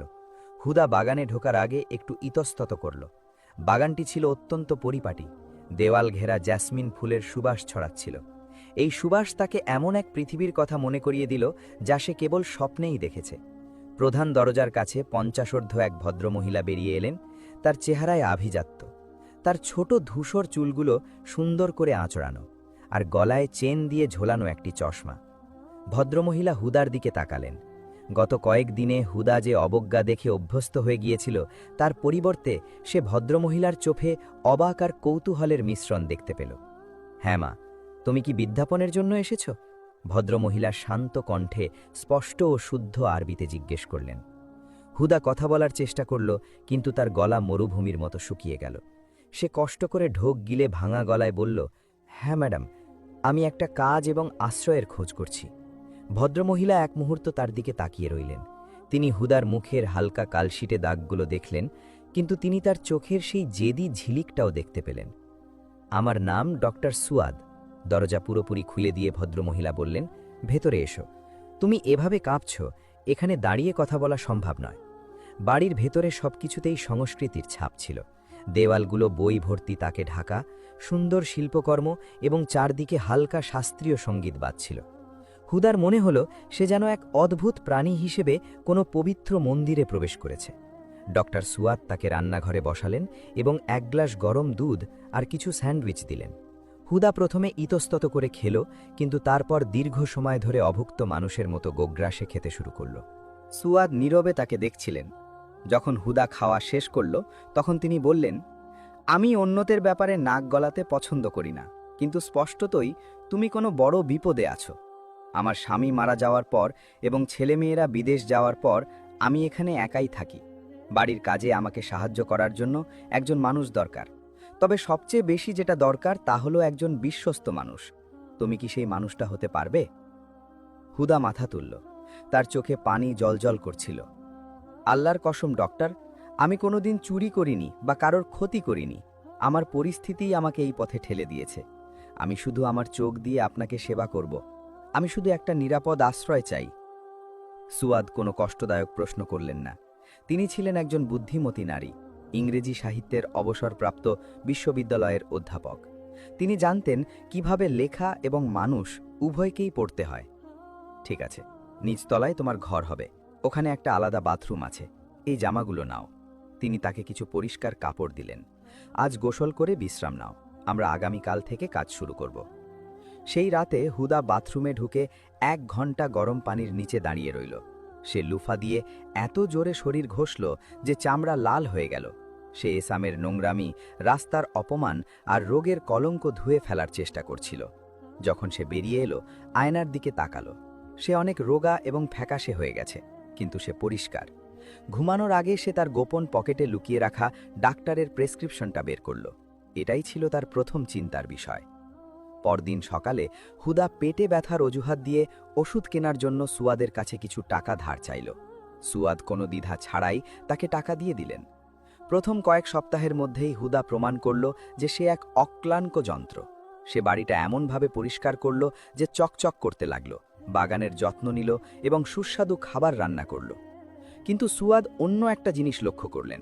পরিষ্কার করার সময় হুদা বসার ঘরের বুকশেলফের সামনে অনেকক্ষণ দাঁড়িয়ে থাকত, অবাক বিস্ময়ে ইংরেজি বইয়ের শিরোনামগুলোর দিকে তাকিয়ে থাকত। একদিন সন্ধ্যায় হুদা যখন সুয়াদের টেবিলের ধুলো মুছছিল, তার চোখ একটি খোলা বইয়ের ওপর পড়ল। বইটি ছিল নতুনদের জন্য ইংরেজি শেখার। সুয়াদ ইচ্ছাকৃতভাবেই এটি ওখানে রেখেছিলেন। হুদা কাঁপা হাতে বইটি তুলে নিল এবং অক্ষরগুলো পড়ার চেষ্টা করল। তুমি কি শিখতে চাও? পেছন থেকে একটা কণ্ঠস্বর এলো। হুদা চমকে উঠল এবং বইটি তার হাত থেকে প্রায় পড়েই যাচ্ছিল। সে ঘুরে দেখল সুয়াদ হাসছেন। আমি দুঃখিত ম্যাডাম, আমি শুধু... জ্ঞানের প্রতি কৌতূহলের জন্য কখনো ক্ষমা চাইবে না, সুয়াদ তাকে মৃদু ধমক দিয়ে বললেন। আমি দেখেছি তুমি বইগুলোর দিকে তাকাও। তুমি বুদ্ধিমতী হুদা, আর তোমার চোখে খাবারের চেয়ে বড় কিছুর ক্ষুধে আছে। সুয়াদ তার চেয়ারে বসলেন এবং হুদাকেও বসতে ইশারা করলেন। শোনো মা, বাসাবাড়িতে কাজ করা সম্মানের কাজ, কিন্তু এটা তোমার অধিকার ফিরিয়ে দেবে না। আর যারা তোমার প্রতি অন্যায় করেছে তাদের সামনে তোমাকে নিজের পায়ে দাঁড়াতেও সাহায্য করবে না। একমাত্র যে অস্ত্রটা কেউ তোমার থেকে চুরি করতে পারবে না তা হলো তুমি এখানে যা রাখো। তিনি নিজের মাথার দিকে ইশারা করলেন। হুদা মাটির দিকে তাকিয়ে রইল, তারপর দৃঢ়তার সাথে মাথা তুলে বলল, আমি শক্তিশালী হতে চাই ডক্টর। আমি এমন এক নারী হতে চাই যাকে তারা ভয় পাবে, এমন কেউ নয় যাকে দেখে তাদের দয়া হয়। কিন্তু আমি কি তা পারব? আমি তো আমার পড়াশোনাই শেষ করিনি। ইচ্ছাশক্তি থাকলে সবই সম্ভব, সুয়াদ বললেন। আমি তোমাকে ভাষা শেখাবো, কিভাবে কথা বলতে হয়, কিভাবে হাঁটতে হয় এবং কিভাবে একজন ব্যবসায়ী নারীর মতো ভাবতে হয় তা শেখাবো। কিন্তু আমার একটা শর্ত আছে। কি শর্ত? হুদা ব্যাকুল হয়ে জিজ্ঞেস করল। তুমি আর কখনো পেছনের দিকে তাকাবে না, আর আমাকে কথা দিতে হবে যখন তুমি জয়ী হবে তুমি তাদের মতো অত্যাচারী হবে না। হুদা হাত বাড়িয়ে সুয়াদের উষ্ণ হাতটি ধরল। সেই করমমর্দনের মধ্য দিয়ে জন্ম নিল এক ভাগ্য নির্ধারণকারী চুক্তি। হুদা আর শুধু একজন কাজের মেয়ে রইল না, সে নতুন জীবনের পাঠশালায় একজন ছাত্রী হয়ে উঠল। আর এখান থেকেই শুরু হলো তার উত্থানের যাত্রা। ভিলার নিচতলায় হুদার ছোট্ট ঘরটা এক মৌচাকে পরিণত হয়েছিল, যেখানে সে ঘুমাতো না বললেই চলে। দিনের বেলায় হুদা ছিল সেই কর্মঠ কাজের মেয়ে যে মেঝেই চকচকে করে মুছত এবং পরম উৎসাহে বাগানের গাছ ছাড়ত। কিন্তু রাত 9টা বাজলেই, যখন ডক্টর সুয়াদ বিশ্রাম নিতে বা বই পড়তে যেতেন, হুদা সম্পূর্ণ অন্য মানুষে পরিণত হতো। সে একটি ছোট টেবিলে বই আর ডিকশনারি বিছিয়ে বসত। শূন্য থেকে প্রফেশনাল, সুয়াদের দেওয়া একটি বইয়ের নাম ছিল এটি, যা হুদার প্রতিদিনের কোরআনের মতো হয়ে দাঁড়িয়েছিল। হুদা ইংরেজি ভাষাকে কেবল একটা পড়ার বিষয় হিসেবে শিখছিল না, বরং ক্ষুধার্ত নেকড়ের মতো গিলে খাচ্ছিল। রিভেঞ্জ। হুদা খাতায় 100তম বার শব্দটি লিখতে লিখতে ফিসফিস করল। জাস্টিস, পাওয়ার। যখনই তার ভারী চোখে ঘুম নেমে আসত, আহমেদ আর লাইলার ছবি তার চোখের সামনে ভেসে উঠত, তার শিরায় নতুন করে আগুন ধরিয়ে দিত। আজ থেকে কেউ তোমাদের সাথে এমন ভাষায় কথা বলবে না যা তোমরা বুঝবে না। আমি হব তোমাদের শক্তিশালী কণ্ঠস্বর। মনের পাশাপাশি তার শরীরটাও ছিল আরেকটা প্রজেক্ট। ওষুধের সাহায্যে এবং সুয়াদের যত্নে হুদা তার ভাইরাসের প্রভাব থেকে মুক্ত হওয়ার পর এক রাতে সে বড় আয়নার সামনে সম্পূর্ণ নগ্ন হয়ে দাঁড়ালো। কেবল তার দৃঢ় সংকল্পটাই ছিল তার পোশাক। তার শরীর এতটাই শীর্ণ ছিল যে তাকে রুগ্ন মনে হচ্ছিল। অপমান আর অবজ্ঞার কারণে তার কাঁধ সামনের দিকে ঝুঁকে পড়েছিল। এই শরীরটাই আমার ঢাল, সে নিজেকে বলল। সে সুয়াদের দেলা এক কঠোর ডায়েট অনুসরণ করতে শুরু করল। প্রচুর শাকসবজি, প্রোটিন আর কোনো ধরনের চিনি নয়। প্রতিদিন ভোরে সূর্য ওঠার আগে সে বাড়ির পেছনের উঠানে ব্যায়াম করত। তার কাছে কোনো আধুনিক সরঞ্জাম ছিল না, তাই সে পানির বোতলকে ডাম্বেল হিসেবে এবং সিঁড়িগুলোকে দৌড়ানোর মেশিন হিসেবে ব্যবহার করত। ঘামে তার শরীর ভিজে যেত, মাংসপেশিগুলো ব্যথায় চিৎকার করে উঠত। কিন্তু তখন সে কল্পনা করত তার শাশুড়ি সাফিয়ার চেহারা, যে মেঝেতে তাকে লাথি মারছে, কিংবা এসামের চেহারা, যে বাতাসে ঘুষি ছুটছে। 6 মাস পর এর ফলাফল স্পষ্ট হতে লাগল। তার চেহারার ফ্যাকাশে ভাব কেটে গিয়ে এক স্বাস্থ্যকর আভা ফুটে উঠল। তার ঝুঁকে থাকা মেরুদণ্ড সোজা হল এবং হাত ও পায়ের পেশি সুগঠিত হল। তাকে আর সেই অসহায় ভগ্ন হৃদয় মেয়েটির মতো দেখা যাচ্ছিল না, বরং তাকে দৌড় প্রতিযোগিতায় নামতে প্রস্তুত এক অ্যাথলিটের মতো মনে হচ্ছিল। সুয়াদ শুধু শিক্ষকের ভূমিকাতেই থেমেছিলেন না, তিনি তার আধ্যাত্মিক পথপ্রদর্শকও ছিলেন। শুক্রবার সন্ধ্যায় হুদা সুয়াদের সামনে বসত এবং তারা শুধু ইংরেজিতে কথা বলত। সোজা হয়ে দাঁড়াও হুদা, যখন কথা বলবে তখন আমার চোখের দিকে তাকিয়ে কথা বলবে, সুয়াদ ভালোবাসার সাথে ধমক দিতেন। তোমার কণ্ঠস্বর যেন মনে না হয় যে তুমি ভিক্ষা চাইছ। নিজের উপস্থিতি জানান দাও। ধনী আর ক্ষমতাবানরা তাদের গলা চড়ায় না, তারা তাদের কথাগুলোকে ভারী করে তোলে। হুদা শিখল কিভাবে স্থির পদক্ষেপে হাঁটতে হয়, কিভাবে অভিজাত্যের সাথে পা ক্রস করে বসতে হয়, কিভাবে চায়ের কাপ এমনভাবে ধরতে হয় যাতে কোনো শব্দ না হয়, এবং কিভাবে এমন এক রহস্যময়ী হাসি হাসতে হয় যা ভেতরের কোনো আবেগ প্রকাশ করে না। এক বৃষ্টির রাতে যখন হুদা উচ্চস্বরে একটি ইংরেজি উপন্যাস পড়ছিল, সুয়াদ হঠাৎ তাকে থামিয়ে দিলেন। তুমি প্রস্তুত হুদা? হুদা থেমে গিয়ে অবাক হয়ে তার দিকে তাকালো। প্রস্তুত কিসের জন্য? পৃথিবীর মুখোমুখি হওয়ার জন্য। তুমি কাজের মেয়ে আর ছাত্রীর পর্যায়ে পার করে এসেছ। তোমার ভাষা চমৎকার এবং তোমার ব্যক্তিত্ব বদলে গেছে। এখানে থাকলে তোমার উচ্চাকাঙ্ক্ষা মরে যাবে। হুদা হঠাৎ ভয় অনুভব করল। এই বাড়িটি ছিল তার নিরাপদ গুটি, কিন্তু সে কোথায় যাবে? কোনো ডিগ্রি ছাড়া কে তাকে চাকরি দেবে? সুয়াদ হেসে ড্রয়ার থেকে একটা ফাইল বের করলেন। আমি কাল তোমার জন্য একটা গ্লোবাল টেলিকমিউনিকেশন কোম্পানিতে ইন্টারভিউয়ের ব্যবস্থা করেছি। ওই কোম্পানির ম্যানেজার আমার একজন পুরনো ছাত্র। তারা এমন লোক খুঁজছে যারা ব্রিটিশ ক্লায়েন্টদের সাথে অনর্গল ইংরেজিতে কথা বলতে পারে। বেতন বেশ ভালো এবং কমিশনও বিশাল। এটাই তোমার সেই প্রতিশোধের সম্পদ জমানোর সুযোগ। পরদিন সকালে হুদা আয়নার সামনে দাঁড়ালো। তার পরনে ছিল সুয়াদের দেওয়া একটি কালো ফর্মাল স্যুট এবং একটি উজ্জ্বল সাদা শার্ট। সে তার চুলগুলো ছোট আধুনিক স্টাইলে কেটেছিল, যা তার লম্বা ঘাড় এবং তীক্ষ্ণ চেহারা ফুটিয়ে তুলেছিল। সে নিজেকে চিনতেই পারছিল না। সেই ভীত গ্রামের মেয়েটি অদৃশ্য হয়ে গেছে। তার জায়গায় দাঁড়িয়ে আছে একজন তীক্ষ্ণ চোখের বাজ পাখির মতো বাস্তববাদী নারী। যাও, চাকরি পকেটে না নিয়ে ফিরবে না। দরজার কাছে বিদায় দেওয়ার সময় সুয়াদ বললেন। হুদা বেরিয়ে গিয়ে সকালের বাতাসে এক দীর্ঘশ্বাস নিল। এবার সে আর অজানার উদ্দেশ্যে পালিয়ে যাচ্ছিল না, সে তার লক্ষ্যের দিকে এলোচ্ছিল। ফুটপাথে তার পদক্ষেপ যেন যুদ্ধের ডঙ্কা বাজাচ্ছিল। এসাম, অপেক্ষা করো, হিসেব চুকানোর সময় আসছে। হুদা কোম্পানির বিশাল কাঁচের ভবনে প্রবেশ করল। চকচকে কাঁচের ওপর তার প্রতিবিম্ব পড়ল। এত বিলাসবহুল জায়গা দেখেও সে ঘাবড়ে গেল না, কারণ সুয়াদ তাকে শিখিয়েছিলেন কিভাবে এমন আচরণ করতে হয় যেন এই জায়গাটা তার নিজেরই। ওয়েটিং রুমে ডজনখানেক বিশ্ববিদ্যালয়ের স্নাতক বসেছিল। তারা তাদের ডিগ্রি হাতে নিয়ে নার্ভাস হয়ে অপেক্ষা করছিল। হুদা তাদের মাঝে বসল, তার পিঠ সোজা, হাতে একটি ছোট চামড়ার ব্যাগ যার ভেতর শুধু একটা কলম আর নোটবুক, আর তার অটল আত্মবিশ্বাস। মিস হুদা, ভেতরে আসুন। হুদা ইন্টারভিউ রুমে ঢুকল। সেখানে একটা চওড়া টেবিলের পেছনে 3 জন বসেছিলেন। ম্যানেজার ছিলেন একজন কঠোর চেহারার ব্রিটিশ। তিনি হুদার প্রায় ফাঁকা সিভির দিকে তাকিয়ে অবাক হয়ে তাকালেন। মিস হুদা, আমি এখানে কোনো ডিগ্রির সার্টিফিকেট দেখছি না। বড় ক্লায়েন্টদের সামলানোর একটা চাকরির জন্য আপনি কিভাবে আবেদন করলেন? তিনি ইংরেজিতে জিজ্ঞেস করলেন। হুদা শান্তভাবে হাসল এবং নিখুঁত ব্রিটিশ আরপি অ্যাকসেন্টে উত্তর দিল, যা শুনে ম্যানেজারের চোখ কপালে উঠে গেল। স্যার, সার্টিফিকেট শুধু প্রমাণ করে যে আপনি পড়াশুনো করেছেন, কিন্তু এটা প্রমাণ করে না যে আপনি কিছু বুঝেছেন। আমি শ্রেণীকক্ষে ভাষা শিখিনি, আমি জীবনের পাথর কেটে তা শিখেছি। আমি এখানে এসেছি বিক্রি করতে, কনভিন্স করতে এবং সমস্যার সমাধান করতে। আর এর জন্য কোনো কাগজের প্রয়োজন নেই, প্রয়োজন ব্যক্তিত্বের। আমাকে এখনই পরীক্ষা করুন। যদি আমি 1 মিনিটের মধ্যে আপনাকে কনভিন্স করতে না পারি, তাহলে আমি চলে যাব এবং আর কখনো ফিরব না। ম্যানেজার এক মুহূর্ত চুপ করে থাকলেন। তারপর তার সামনের একটি সোনালী কলম হুদার দিকে এগিয়ে দিলেন। এই কলমটা আমাকে বিক্রি করে দেখান। হুদা কলমটা নিল, একটু ধীরে সেটার দিকে তাকালো এবং সরাসরি ম্যানেজারের চোখের দিকে তাকালো। এই কলমটা শুধু লেখার জন্য নয়, এই কলমটা দিয়ে আপনি হয়তো আপনার জীবনের সবচেয়ে বড় চুক্তিতে সই করবেন, অথবা হয়তো কোনো এতিম বাচ্চাকে সাহায্য করার জন্য চেকে সই করবেন। এর মূল্য এর কালির মধ্যে নয়, বরং এর দ্বারা নেওয়া সিদ্ধান্তের মধ্যে। আপনি কি শুধু একজন ম্যানেজার হতে চান, নাকি একজন সিদ্ধান্ত প্রণেতা? যদি আপনি সিদ্ধান্ত প্রণেতা হতে চান, তবে এই কলমটা আপনার জন্য। আর আমি এখানে এসেছি আমাকে চাকরি দেওয়ার সঠিক সিদ্ধান্ত নিতে আপনাকে সাহায্য করার জন্য। ম্যানেজার মুগ্ধ হয়ে হেসে উঠলেন। You are hired. আপনি চাকরিটা পেয়ে গেছেন। হুদা দুবাই এবং লন্ডনের ক্লায়েন্টদের কাছে রিয়েল এস্টেট এবং ইন্স্যুরেন্স বিক্রির একটি বিশেষ কেন্দ্রে কাজ শুরু করল।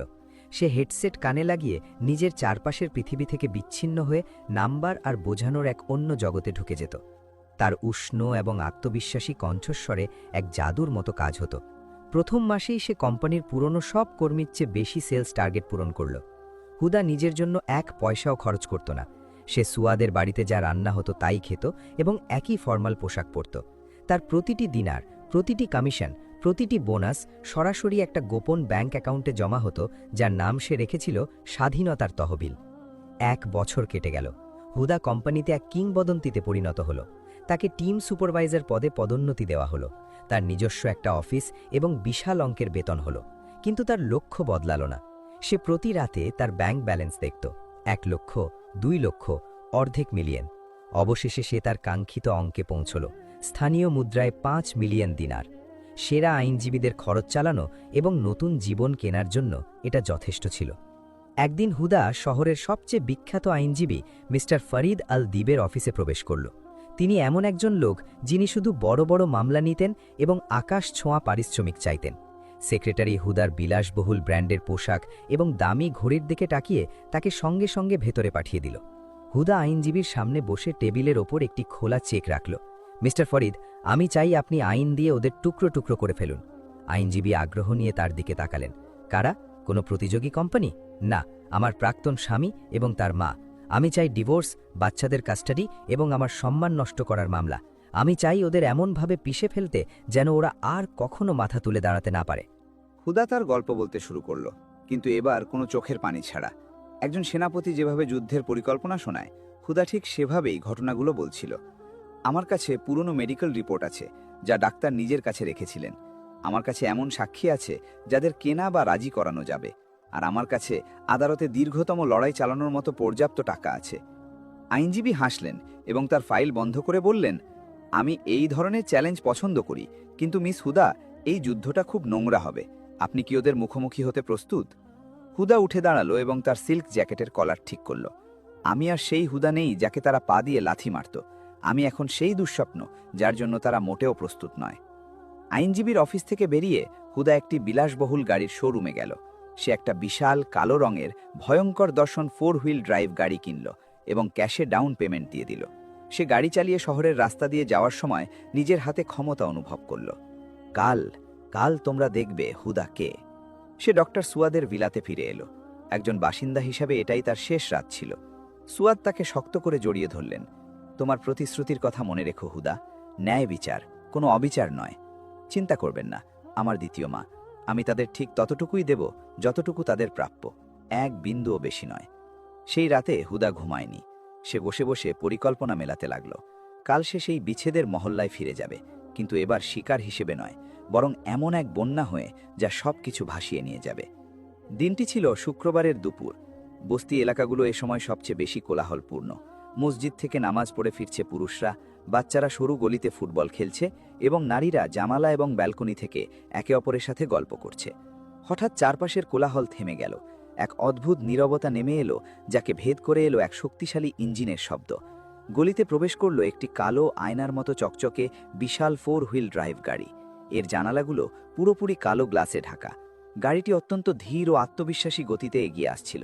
এই ভুলে যাওয়া বস্তিতে এমন গাড়ি নিয়ে কে আসে? গাড়িটি হাজ্জা সাফিয়ার বিল্ডিংয়ের সামনে এসে পুরোপুরি থেমে গেল। চালকের দিকে দরজা খুলল এবং ফর্মাল স্যুট পরা এক যুবক বেরিয়ে এলো। সে একজন ড্রাইভার, যাকে হুদা শুধু আজকের জন্যই ভাড়া করেছিল। ড্রাইভারটি দ্রুত পেছনের দরজা খুলে দিল। সবার চোখ সেখানে আটকে গেল। একটি পা বেরিয়ে এলো, যার পায়ে বিশ্বের বিখ্যাত ব্র্যান্ডের হাই হিল জুতো। এরপর বেরিয়ে এলো রাজকীয় নেভি ব্লু রঙের এক জমকালো ফর্মাল স্যুট পরা ছিপছিপে দেহের এক নারী। তার চোখে বড় সানগ্লাস, যা মুখের অর্ধেকটা ঢেকে রেখেছিল। মহিলাটি ধীরে ধীরে তার সানগ্লাস খুলল এবং একতলার ব্যালকনির দিকে তাকানোর জন্য মাথা তুলল। এটা হুদা, কিন্তু এরা যে হুদাকে চিনত, এটা সেই হুদা নয়। অসম্ভব। কৌতূহলী প্রতিবেশী আবু সাইদ ফিসফিস করে উঠল যে জানালা দিয়ে দেখছিল, এই তো সেই মেয়ে যাকে বের করে দেওয়া হয়েছিল। উপরে ব্যালকনিতে নাওয়াল এবং তার মা বসে চা খাচ্ছিল। হুদাকে দেখে নাওয়ালের হাত থেকে চায়ের কাপ পড়ে ভেঙে চুরমার হয়ে গেল। মা দেখো! নাওয়াল আতঙ্কে চিৎকার করে উঠল। হাজ্জা সাফিয়া ভারী শরীর নিয়ে উঠে দাঁড়িয়ে নিচে তাকালেন। তিনি চোখ সরু করে দেখার চেষ্টা করলেন। এটা কি আসলেই সেই কাজের মেয়েটা, যাকে সে আবর্জনার মতো ছুঁড়ে ফেলেছিল? কিভাবে? কবে? আর এই এত জাঁকজমক এলো কোথা থেকে? হুদা একা ছিল না। গাড়ির অন্য পাশ থেকে একজন গম্ভীর চেহারার লোক নেমে এলেন, হাতে একটি ব্রিফকেস। তিনি আইনজীবী ফরিদ। হুদা বিল্ডিংয়ের দরজার দিকে এগিয়ে গেল, কিন্তু সে সিঁড়ি বেয়ে ওঠার আগেই এসাম তাড়াহুড়ো করে ভেতর থেকে বেরিয়ে এলো। তার পরনে একটা স্যান্ডো গেঞ্জি আর ঘরের ট্রাউজার, চুল উস্কো খুস্কো এবং ঘুম থেকে ওঠার কারণে চোখ লাল। সে গোলমাল শুনে তার স্বভাব অনুযায়ী ঝগড়া করতে নেমেছিল। এসাম সামনে দাঁড়ানো নারীকে দেখে জমে গেল। তার চেহারা চেনার আগেই এসামের নাকে তার দামি প্যারিসিয়ান পারফিউমের গন্ধ এসে লাগল। তুমি তুমি কে? সে বোকার মতো জিজ্ঞেস করল। হুদা সেই ঠান্ডা হাসিটা হাসল, যা সে দীর্ঘ সময় ধরে অনুশীলন করেছিল। কি ব্যাপার আমার প্রিয় স্বামী, এত তাড়াতাড়ি তোমার বাচ্চাদের মায়ের মুখ ভুলে গেলে? এসামের চোখ বড় বড় হয়ে গেল। হুদা, তুমি হুদা? তাদের চারপাশে মানুষজন এক বিশাল গোল বৃত্ত তৈরি করে দাঁড়িয়েছিল। সবাই এই নাটক দেখার জন্য উৎসুক। হ্যাঁ, আমি হুদা। আমি আমার বাচ্চাদের দেখতে এসেছি এবং তোমাকে এটা জানাতে এসেছি যে আমাদের আদালতে যাওয়ার সময় ঘনিয়ে এসেছে। সে আইনজীবীর দিকে ইশারা করল। আইনজীবী এগিয়ে এসে এসামের হাতে একটি সরকারি খাম ধরিয়ে দিলেন। এটি ক্ষতির জন্য ডিভোর্স, কাস্টাডি এবং মক্কেলের শারীরিক এবং মানসিক ক্ষতির জন্য 5 মিলিয়ন ডিনার ক্ষতিপূরণের একটি আইনি নোটিশ। এসাম কাঁপতে থাকা হতে খামটি নিল, কিন্তু তার ধাক্কা ধীরে ধীরে রাগে পরিণত হতে লাগল।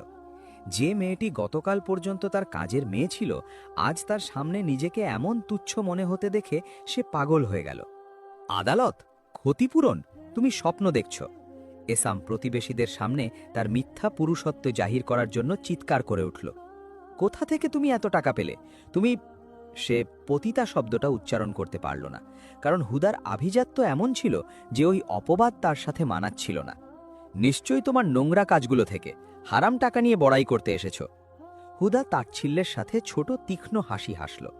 হারাম তো তাই যা তুমি আমার সাথে করেছ এবং প্রতি রাতে যা তুমি করো। আর আমি নিজের ঘাম ঝরিয়ে নিজেকে গড়ে তুলেছি, আর তখন তুমি তোমার মায়ের আঁচলের নিচে লুকিয়েছিলে। মায়ের কথা বলতেই হাজ্জা সাফিহা হাঁপাতে হাঁপাতে বিল্ডিংয়ের গেটে এসে পৌঁছল। নিজের মালকিনের সাথে বেয়াদবি করো না, কাজের বেটি! শাশুড়ি চিৎকার করে উঠল। আমাদের এলাকা থেকে বেরিয়ে যাও, আমরা তোমার নোংরামি এখানে চাই না। হুদা শাশুড়ির দিকে তাকালো। সে আর আগের মতো ভয় অনুভব করল না। সে তাকে তার আসল রূপে দেখল, একজন বিদ্বেষপূর্ণ বৃদ্ধা যার লম্বা জিভ ছাড়া আর কিছুই নেই। আমি যাব না যতক্ষণ না আমার বাচ্চাদের নিয়ে যাচ্ছি, আর সেটা আজ নয়। আজ আমি শুধু তোমাদের দেখাতে এসেছি সামনে কি হতে চলেছে।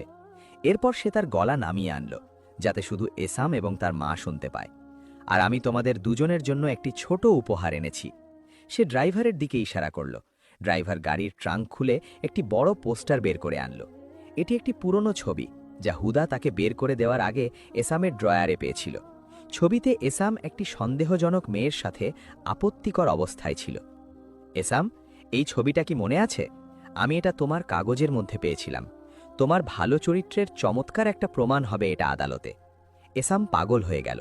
তার রক্ত টকবক করে ফুটতে শুরু করল। সে আইনজীবী, গাড়ি এবং প্রতিবেশীদের কথা ভুলে গেল। যে পশুটা সবসময় সহিংসতা দিয়ে তার সমস্যার সমাধান করত, সেই পশুর স্বভাব ফিরে এলো। আমি তোমাকে খুন করব, সে চিৎকার করে হুদার দিকে তেড়ে এলো, আগের মতো তাকে মারতে জন্য। হুদা পালানোর বদলে খুব হিসাব করে এক পা পেছনে সরল। সে জানত এমনটাই ঘটবে, সে চেয়েছিল এমনটাই হোক। ড্রাইভার, যে আসলে একজন প্রশিক্ষিত বডিগার্ড ছিল, সে এসামের আক্রমণ ঠেকিয়ে তাকে সজোরে ধাক্কা দিয়ে মাটিতে ফেলে দিল। খবরদার, ওকে ছুবি না, বডিগার্ড গর্জে উঠল। কিন্তু এসাম ক্ষিপ্ত ষাঁড়ের মতো উঠে দাঁড়ালো। সে বিল্ডিংয়ের দরজার পাশে পড়ে থাকা একটা কাঠের লাঠি তুলে নিল এবং আবারও হুদার দিকে তেড়ে এলো। সে বডিগার্ডকে অগ্রাহ্য করে হুদার সেই সুন্দর মাথাটা ফাটিয়ে দেওয়ার টার্গেট করল, যে মাথা তাকে আজ চ্যালেঞ্জ করছে। রাস্তার নারীরা ভয়ে চিৎকার করে উঠল। ঠিক সেই মুহূর্তে পুলিশের সাইরেনের শব্দ শোনা গেল। এমন কিছু হতে পারে ভেবে আইনজীবী ফরিদ আগেই পুলিশকে ফোন করে রেখেছিলেন, কিন্তু ততক্ষণে লাঠি শূন্যে উঠে গেছে এবং আঘাত নেমে এসেছে। সাইরেনের শব্দের সাথে মিশে গেল এক চাপা ব্যথার চিৎকার। লাঠিটা হুদার মাথায় লাগেনি, কারণ সে শেষ মুহূর্তে তার মুখ বাঁচাতে হাত তুলেছিল। লাঠির শক্ত আঘাত তার হাতের উপর পড়ল। হুদা একটু টলে গেল, কিন্তু সে পড়ে গেল না।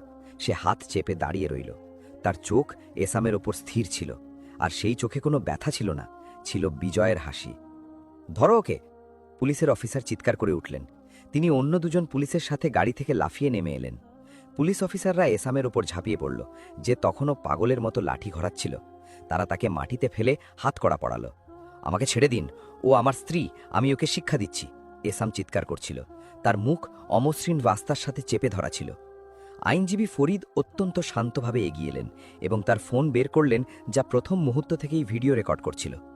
আপনি কাউকে শিক্ষা দিচ্ছেন না মিস্টার এসাম, আপনি পূর্ব পরিকল্পিতভাবে হত্যার চেষ্টা করার মতো একটি বড় অপরাধ করছেন, আর সেটা করছেন সাক্ষী এবং পুলিশের সামনে। আমার কাজ সহজ করার জন্য আপনাকে ধন্যবাদ। হাজ্জা সাফিয়া হস্তক্ষেপ করার চেষ্টা করল। সে চিৎকার করে কাঁদতে লাগল এবং নিজের গালে থাপ্পড় মারতে শুরু করল। আমার ছেলে নির্দোষ, এই ডাইনিটা তাকে উস্কে দিয়েছে, ওই তো আমাদের মারতে এসেছে। অফিসার হুদার দামি স্যুট আর বিলাসবহুল গাড়ির দিকে তাকালেন, তারপর তাকালেন ক্ষিপ্ত এসামের দিকে। চিত্রটা একদম পরিষ্কার ছিল। ওকে গাড়িতে তোলো, অফিসার নির্দেশ দিলেন। তারপর তিনি শ্রদ্ধার সাথে হুদার দিকে ফিরলেন। ম্যাডাম, আপনার কি অ্যাম্বুলেন্স লাগবে? হুদা মাথা নাড়ল। তার হাতে তখনও তীব্র ব্যথা করছিল। হ্যাঁ, দয়া করে। আর আমি চাই এখনই ওর বিরুদ্ধে আমাকে আর কখনো বিরক্ত না করার একটি রিপোর্ট লেখা হোক এবং পুলিশের কাছে হামলার প্রমাণ দাখিল করা হোক। তার হাত ব্যান্ডেজ করার পর এটা একটা শক্ত আঘাত ছিল, তবে হাড় ভাঙেনি। হুদা থানার চিফ ইনভেস্টিগেটরের সামনে গিয়ে বসল। স্যার, সে আগেও আমাকে মেরেছে এবং আমাকে চিরতরে পঙ্গু করে দেওয়ার চেষ্টা করেছে, কিন্তু তখন আমি তা প্রমাণ করতে পারিনি।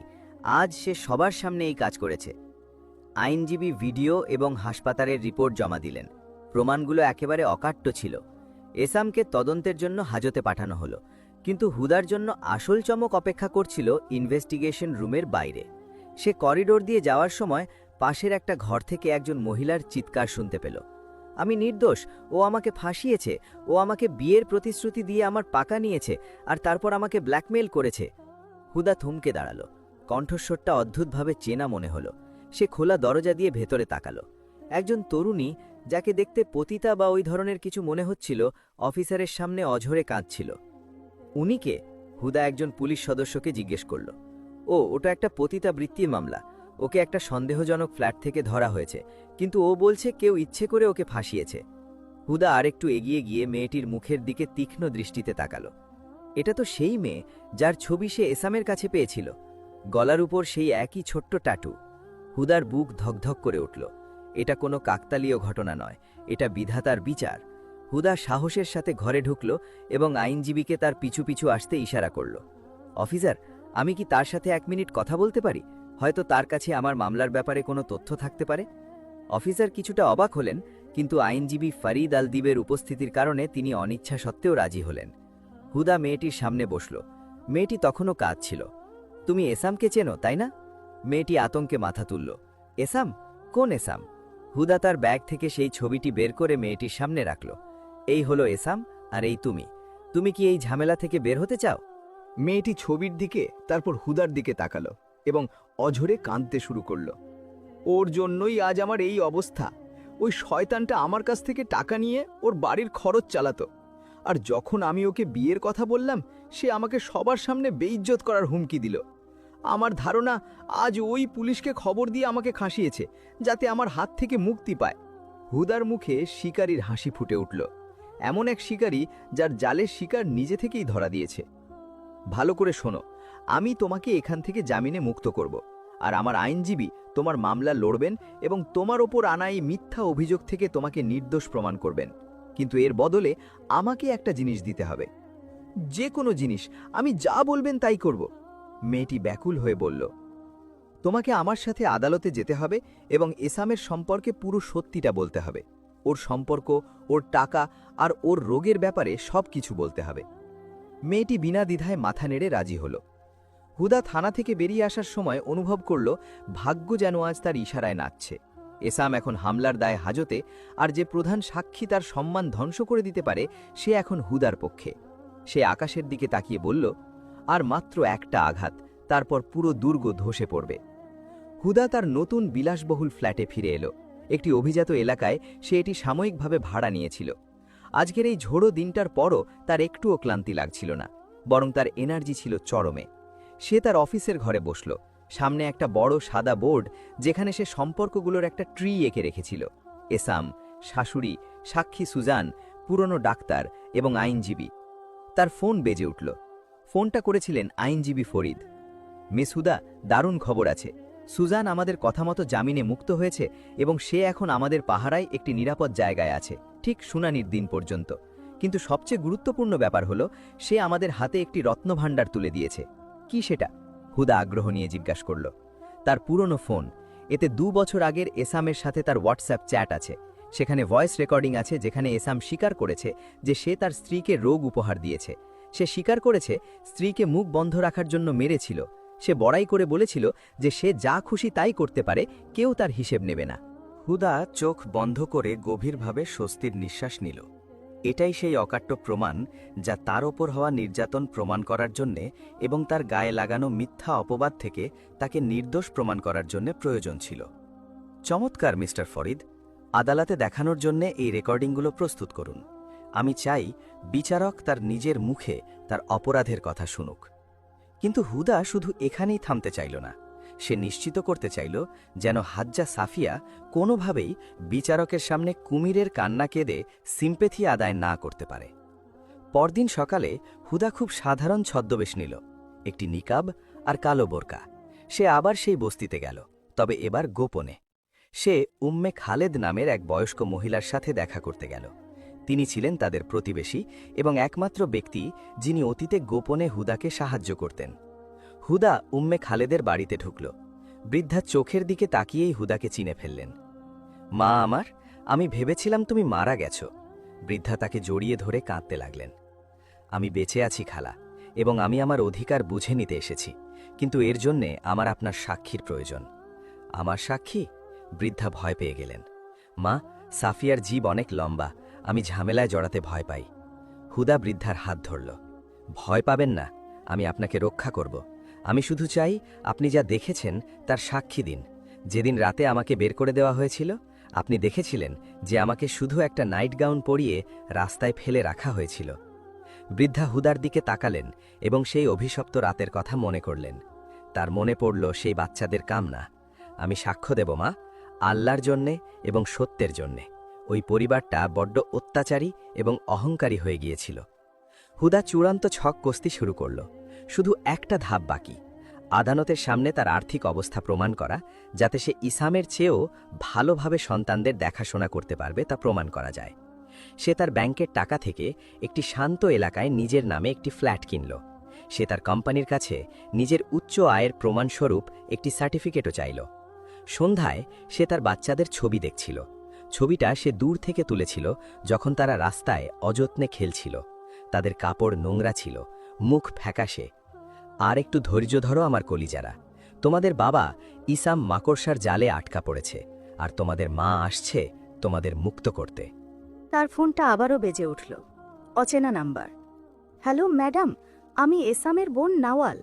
কণ্ঠস্বরটি ছিল ভগ্ন, যেন সে আপোষ করার চেষ্টা করছে। আমি আপনার সাথে বোন হিসেবে কথা বলতে চাই। হুদা তাচ্ছিল্যের সাথে হাসল। বোন? তুমি কোনোদিন বোন ছিলে না, তুমি ছিলে জল্লাদ। কি চাও তুমি? আমরা ব্যাপারটা আপোষে মিটিয়ে ফেলতে চাই। এসাম জেলে, আর মায়ের প্রেশার বেড়ে গেছে। আপনি মামলাটা তুলে নিন, আমরা আপনাকে বাচ্চারা দিয়ে দেব।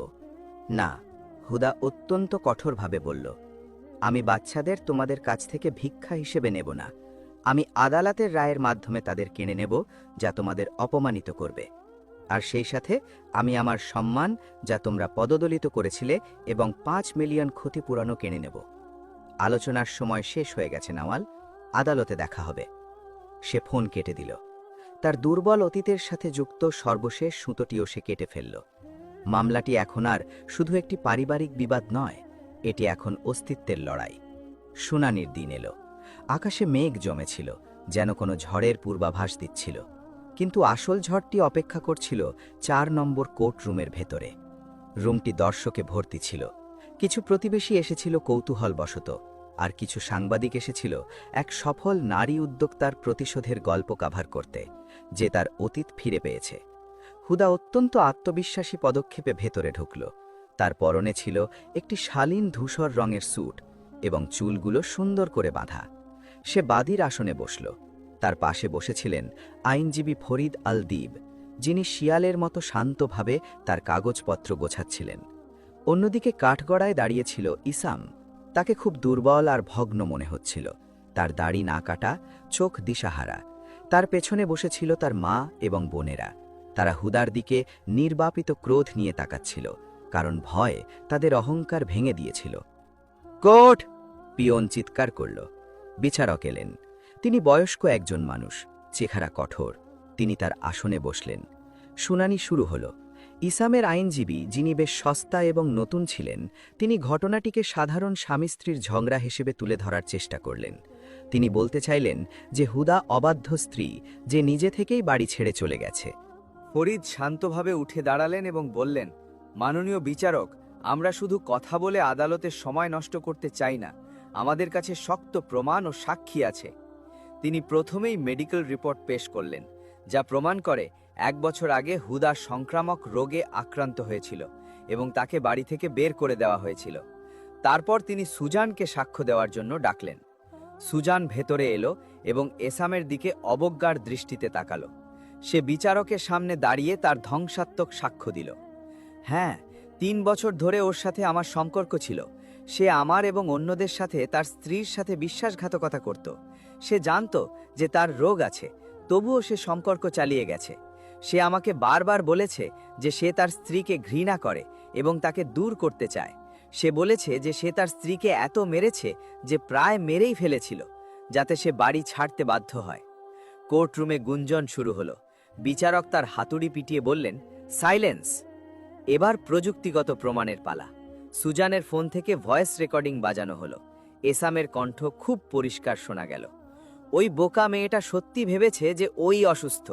আমি ওকে রাস্তায় ফেলে এসেছি যাতে ও পচে মরে। আমার শান্তির কাছে ও আর ওর বাচ্চাদের কোনো মূল্য নেই। পেছন থেকে হাজ্জা সাফিয়া হাঁপিয়ে উঠলেন এবং তার বুকে হাত রাখলেন।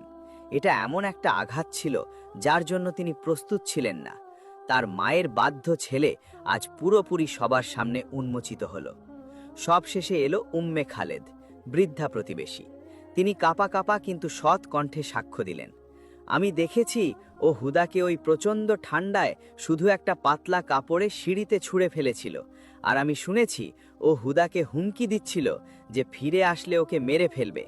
মেয়েটা খুব অসহায় ছিল মাননীয় বিচারক। সে নিজের চোখ দিয়ে ওদের সেবা করেছিল, আর ওরা ওকে নিষ্ঠুরভাবে রাস্তায় ফেলে দিয়েছিল। বিচারক এসামের দিকে তাকালেন, যে কাঠঘড়ার এক কোণে নিজেকে গুটিয়ে রেখেছিল, যেন সে গায়েব হয়ে যেতে চায়। আসামি, আপনার কি কিছু বলার আছে? বিচারক জিজ্ঞেস করলেন। এসাম কথা বলার চেষ্টা করল, কিন্তু তার মুখ দিয়ে কোনো কথা বেরোলো না। নিজের গলা, ছবি এবং এত সাক্ষীর সামনে সে কি বলবে? বিচারক কিছুক্ষণের জন্য আদালত মুলতবি করলেন। 1 ঘন্টা পর রায় ঘোষণা করার জন্য ফিরে এলেন। সবাই উঠে দাঁড়াল। জনগণের নামে আদালত আসামির উপস্থিতিতে রায় ঘোষণা করছে। প্রথমত, বাদী হুদাকে ক্ষতির কারণে চূড়ান্ত তালাক দেওয়া হলো। দ্বিতীয়ত, বিশ্বাসভঙ্গের কারণে বাবা এবং দাদির কাছ থেকে বাচ্চাদের কাস্টাডি কেড়ে নেওয়া হলো এবং এখনই বাচ্চাদের কাস্টাডি মায়ের কাছে হস্তান্তর করা হলো। তৃতীয়ত, মারধর এবং স্থায়ী ক্ষতি করার চেষ্টার অভিযোগে আসামিকে 3 বছরের সশ্রম কারাদণ্ড দেওয়া হলো। চতুর্থত, আসামিকে 5 মিলিয়ন ক্ষতিপূরণ এবং বাচ্চাদের জন্য মাসিক খরচের টাকা দিতে বাধ্য করা হলো। আদালতে উপস্থিত কিছু নারী আনন্দে হাততালি দিয়ে উঠলেন। ঠিক সেই মুহূর্তে হাজ্জা সাফিয়া বুকে হাত দিয়ে মাটিতে লুটিয়ে পড়লেন। তার মুখ বেঁকে গিয়েছিল, তিনি স্ট্রোক করেছিলেন। তার মেয়েরা চিৎকার করে তার চারপাশে জড়ো হল।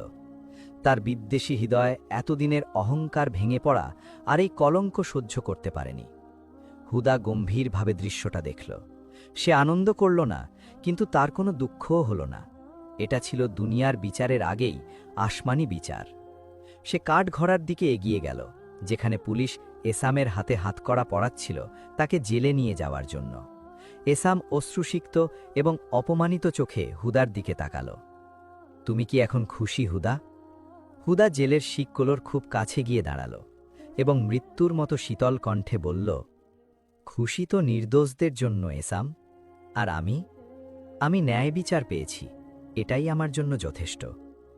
হুদা কোর্টরুম থেকে বেরিয়ে সোজা তার বাচ্চাদের নিতে গেল। যুদ্ধ শেষ, কিন্তু এখন নিজেকে নতুন করে গড়ার সংগ্রাম শুরু হল। 3টি বছর পার হয়ে গেল, যেন মহাকালের 3 মিনিটের মতো। কিন্তু এই 3 বছর সবকিছু ওলটপালট করে দেওয়ার জন্য যথেষ্ট ছিল। শহরের উপকণ্ঠে একটি শান্ত এলাকায় কেনা নিচের ছোট প্রাসাদের বাগানে হুদা একটি আরামদায়ক সোফায় বসেছিল। সে সূর্যাস্ত দেখছিল এবং চীনামাটির একটি সুন্দর কাপে চা খাচ্ছিল। সে আর সেই ভীতু নারী নেই যে নিজের ছায়াকে ভয় পেত। তার চুল এখন একটু বড়, কাঁধের উপর সুন্দরভাবে ঢেউ খেলানো। তার চেহারা আগের চেয়ে অনেক উজ্জ্বল, শুধু দামি প্রসাধনীর জন্য নয়, বরং মানসিক শান্তি আর নিরাপত্তার কারণে। সামনে সবুজ ঘাসের ওপর 5 বছর বয়সী আহমেদ তার বলের পেছনে ছুটছিল, আর লাইলা তার ড্রয়িং খাতায় একটি ফুল আঁকার চেষ্টা করছিল। লাইলা তার আন্তর্জাতিক স্কুলে শেখা কিছু ইংরেজি শব্দ গুনগুন করছিল। মা, দেখো ফুল, লাইলা চিৎকার করে উঠল। হুদা হাসল। অনেক সুন্দর হয়েছে মা। এই শান্তির মুহূর্তটি হঠাৎ বাইরের গেটের বেলের শব্দে ভেঙে গেল। ইন্টারকমে নিরাপত্তা রক্ষীর কণ্ঠ শোনা গেল। ম্যাডাম, একজন লোক এসেছে। সে বলছে সে আপনাকে চেনে। তার অবস্থা খুব শোচনীয় মনে হচ্ছে এবং সে আপনার সাথে দেখা করার জন্য জেদ করছে। হুদার বুকটা এক মুহূর্তের জন্য কেঁপে উঠল। তবে এটা কোনো ভয়ের কারণে নয়, বরং একটা নোংরা অতীত তার দরজায় কড়া নাড়ছে বলে। নাম না শুনেই সে বুঝতে পারল লোকটা কে। আজ ওর জেল থেকে ছাড়া পাওয়ার দিন ছিল। ওকে সামনের উঠোনে আসতে দাও আর তুমি কাছাকাছি থেকো, হুদা শান্তভাবে বলল। হুদা উঠে দাঁড়ালো এবং তার বিলাসবহুল রেশমি পোশাকটা ঠিক করল। সে স্থির পায়ে গেটের দিকে এগিয়ে গেল। সেখানকার ছোট্ট ফোয়ারার কাছে এসাম দাঁড়িয়েছিল। সে আর 3 বছর আগের সেই মানুষটি নেই। জেলের জীবন তাকে তছনছ করে দিয়েছে। তার চুল অকালে পেকে গেছে, পিঠ ঝুঁকে পড়েছে, আর মুখটা ফ্যাকাশে এবং গভীর বলিরেখায় ভরা। তার পরনে খুব সস্তা আর ঢিলেঢালা কাপড়, হাতে একটি ছোট প্লাস্টিকের ব্যাগ যার ভেতর তার সব সম্বল। এসাম তার ভগ্ন দৃষ্টি তুলে হুদাকে দেখল এবং হতবাক হয়ে গেল। সে তার প্রাক্তন স্ত্রীকে দেখছিল না, বরং রূপকথার এক রাজকন্যাকে দেখছিল। সব জায়গায় আভিজাত্যের ছাপ, আর পেছনের প্রাসাদটি বিপুল সম্পদের প্রমাণ দিচ্ছিল। এসাম, সে এক ভাঙা আর লোভ মেশানো কণ্ঠে তার নাম উচ্চারণ করল, যে লোভ সে লুকাতে পারল না। মাশাআল্লাহ, তুমি তো এক মহারানী হয়ে গেছ। হুদা তার থেকে কয়েক মিটার দূরে দাঁড়িয়ে তার দিকে বরফের মতো ঠান্ডা দৃষ্টিতে তাকালো।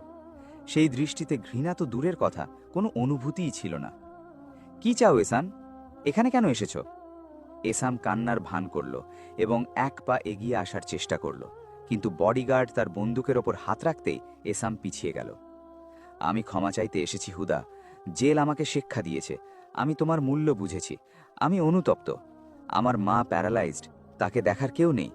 আমার বোলেরা আমাকে ছেড়ে গেছে। আমার তুমি আর আমার বাচ্চারা ছাড়া কেউ নেই।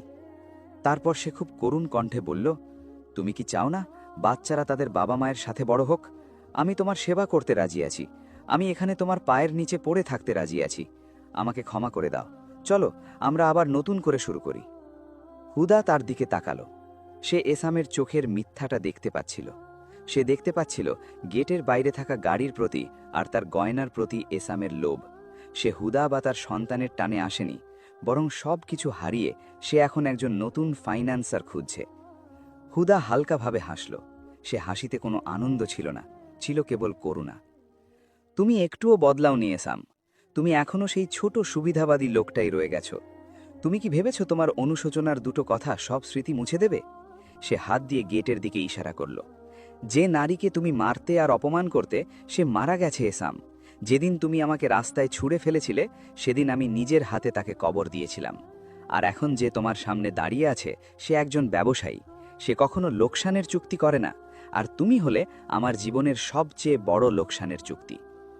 কিন্তু আমি ওদের বাবা! এসাম হতাশ হয়ে চিৎকার করল। পিতৃত্ব শুধু রক্তের পরিচয় হয় না, ত্যাগের মাধ্যমে হয়। তুমি আমাদের বলি দিয়েছিলে। এখন যাও, তোমার মায়ের তোমাকে দরকার। তুমি তো সব সময় তোমার মায়ের বাধ্য ছেলে ছিলে।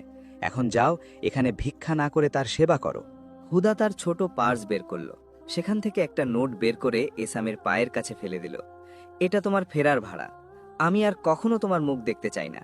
আর যদি এই দেয়ালের কাছেও আসার চেষ্টা করো, আমি তোমাকে আবার জেলে পাঠাবো। আর তুমি জানো যে আমি সেটা করতে পারি। এসাম মাটিতে পড়া তাকার দিকে, তারপর হুদার কঠোর চেহারার দিকে, আর সবশেষে বিশাল দেহী নিরাপত্তা রক্ষীর দিকে তাকালো। সে চরম অপমানের সাথে নিচু হয়ে টাকাটা তুলল। এটাই ছিল তার আত্মসম্মানের প্রকৃত সমাপ্তি। সে তার হতাশাগুলো নিয়ে পিছিয়ে গেল এবং মাথা নিচু করে গেট দিয়ে বেরিয়ে গেল। সে ফিরে গেল তার দারিদ্র্য, রোগ আর একাকিত্বের নরকে। নিরাপত্তারক্ষী ভারী লোহার গেটটা বন্ধ করে দিল। গেট বন্ধ হওয়ার সেই শব্দটা ছিল হুদার শোনা সবচেয়ে সুন্দর সুরের মতো। সে গভীরভাবে শ্বাস নিল এবং তার ফুসফুস স্বাধীনতার বিশুদ্ধ বাতাসে ভরিয়ে তুলল। সে ঘুরে তার বাচ্চাদের দিকে হাঁটতে শুরু করল। আহমেদ দৌড়ে তার কাছে এলো। মা, ওই লোকটা কে ছিল? হুদা হাঁটু গেড়ে বসল এবং আহমেদ ও লাইলাকে শক্ত করে বুকে জড়িয়ে ধরল। সে তাদের দুজনের কপালে চুমু খেল। তাদের আশা আর ভবিষ্যতের আলোয় ঝলমল করা চোখের দিকে তাকিয়ে এক উজ্জ্বল হাসি দিয়ে বলল, কেউ না বাবা, ও কোনো গুরুত্বপূর্ণ মানুষ ছিল না। শুধু পুরনো একটা ছায়া, যা এসেছিল আর চলে গেছে। চলো এবার ছবি আঁকা শেষ করি। আমাদের আগামীকাল আরও সুন্দর হবে। তার নতুন প্রাসাদের ছায়ায় এবং বাচ্চাদের হাসির মাঝে হুদা চিরকালের জন্য তার ব্যথার অধ্যায়ের পর্দা টেনে দিল। সে নতুন এক গল্প লিখতে শুরু করল, যার নাম এক অপরাজেয় নারীর আত্মসম্মান। হুদার নাম এখন শুধু রিয়েল এস্টেট আর বিনিয়োগের জগতেই সফল নারী হিসেবে পরিচিত নয়, বরং সে এখন একটি প্রতীকে পরিণত হয়েছে। রিটস হোটেলের বড় সেলিব্রেশন হলে আজ আলো ঝলমল করছিল। মঞ্চের দিকে টেলিভিশন ক্যামেরাগুলো তাক করা। মঞ্চের পেছনে হুদা দাঁড়িয়েছিল। তার চুলে কিছুটা রূপালী রং ধরেছে, যা তাকে আরও গাম্ভীর্য আর সৌন্দর্য এনে দিয়েছে। সে তার বক্তৃতার কাগজগুলো গোছাচ্ছিল। তার পাশে একজন সুদর্শন লম্বা যুবক দাঁড়িয়েছিল। তার পরনে বিশ্ববিদ্যালয়ের গ্র্যাজুয়েশনের স্যুট, আর এক কিশোরী তার হাত ধরেছিল। ওরা হলো আহমেদ, যে আজ ল কলেজ থেকে গ্র্যাজুয়েশন শেষ করে একজন আইনজীবী হতে যাচ্ছে মজলুমদের পাশে দাঁড়ানোর জন্য, আর লাইলা, যে মেডিসিন পড়ার প্রস্তুতি নিচ্ছে। তুমি কি প্রস্তুত মা? আহমেদ ফিসফিস করে বলল এবং হুদার হাতে চুমু খেল। হুদা তার দিকে এমন চোখে তাকালো যাতে আটকে রাখা কান্না চিকচিক করছিল। আমি প্রস্তুত বাবা, আমি এই দিনটার জন্য অনেক দিন ধরে অপেক্ষা করেছি। হুদা মঞ্চে উঠল। উপস্থিত সবাই দাঁড়িয়ে তাকে করতালি দিল। সেখানে মন্ত্রী, শিল্পী সহ সমাজের এলিট শ্রেণীর মানুষ উপস্থিত ছিল, কিন্তু হুদার চোখ তাদের দিকে ছিল না। তার চোখ আটকে ছিল হলের একদম সামনের দিকে ঝোলানো একটি বড় ছবির দিকে।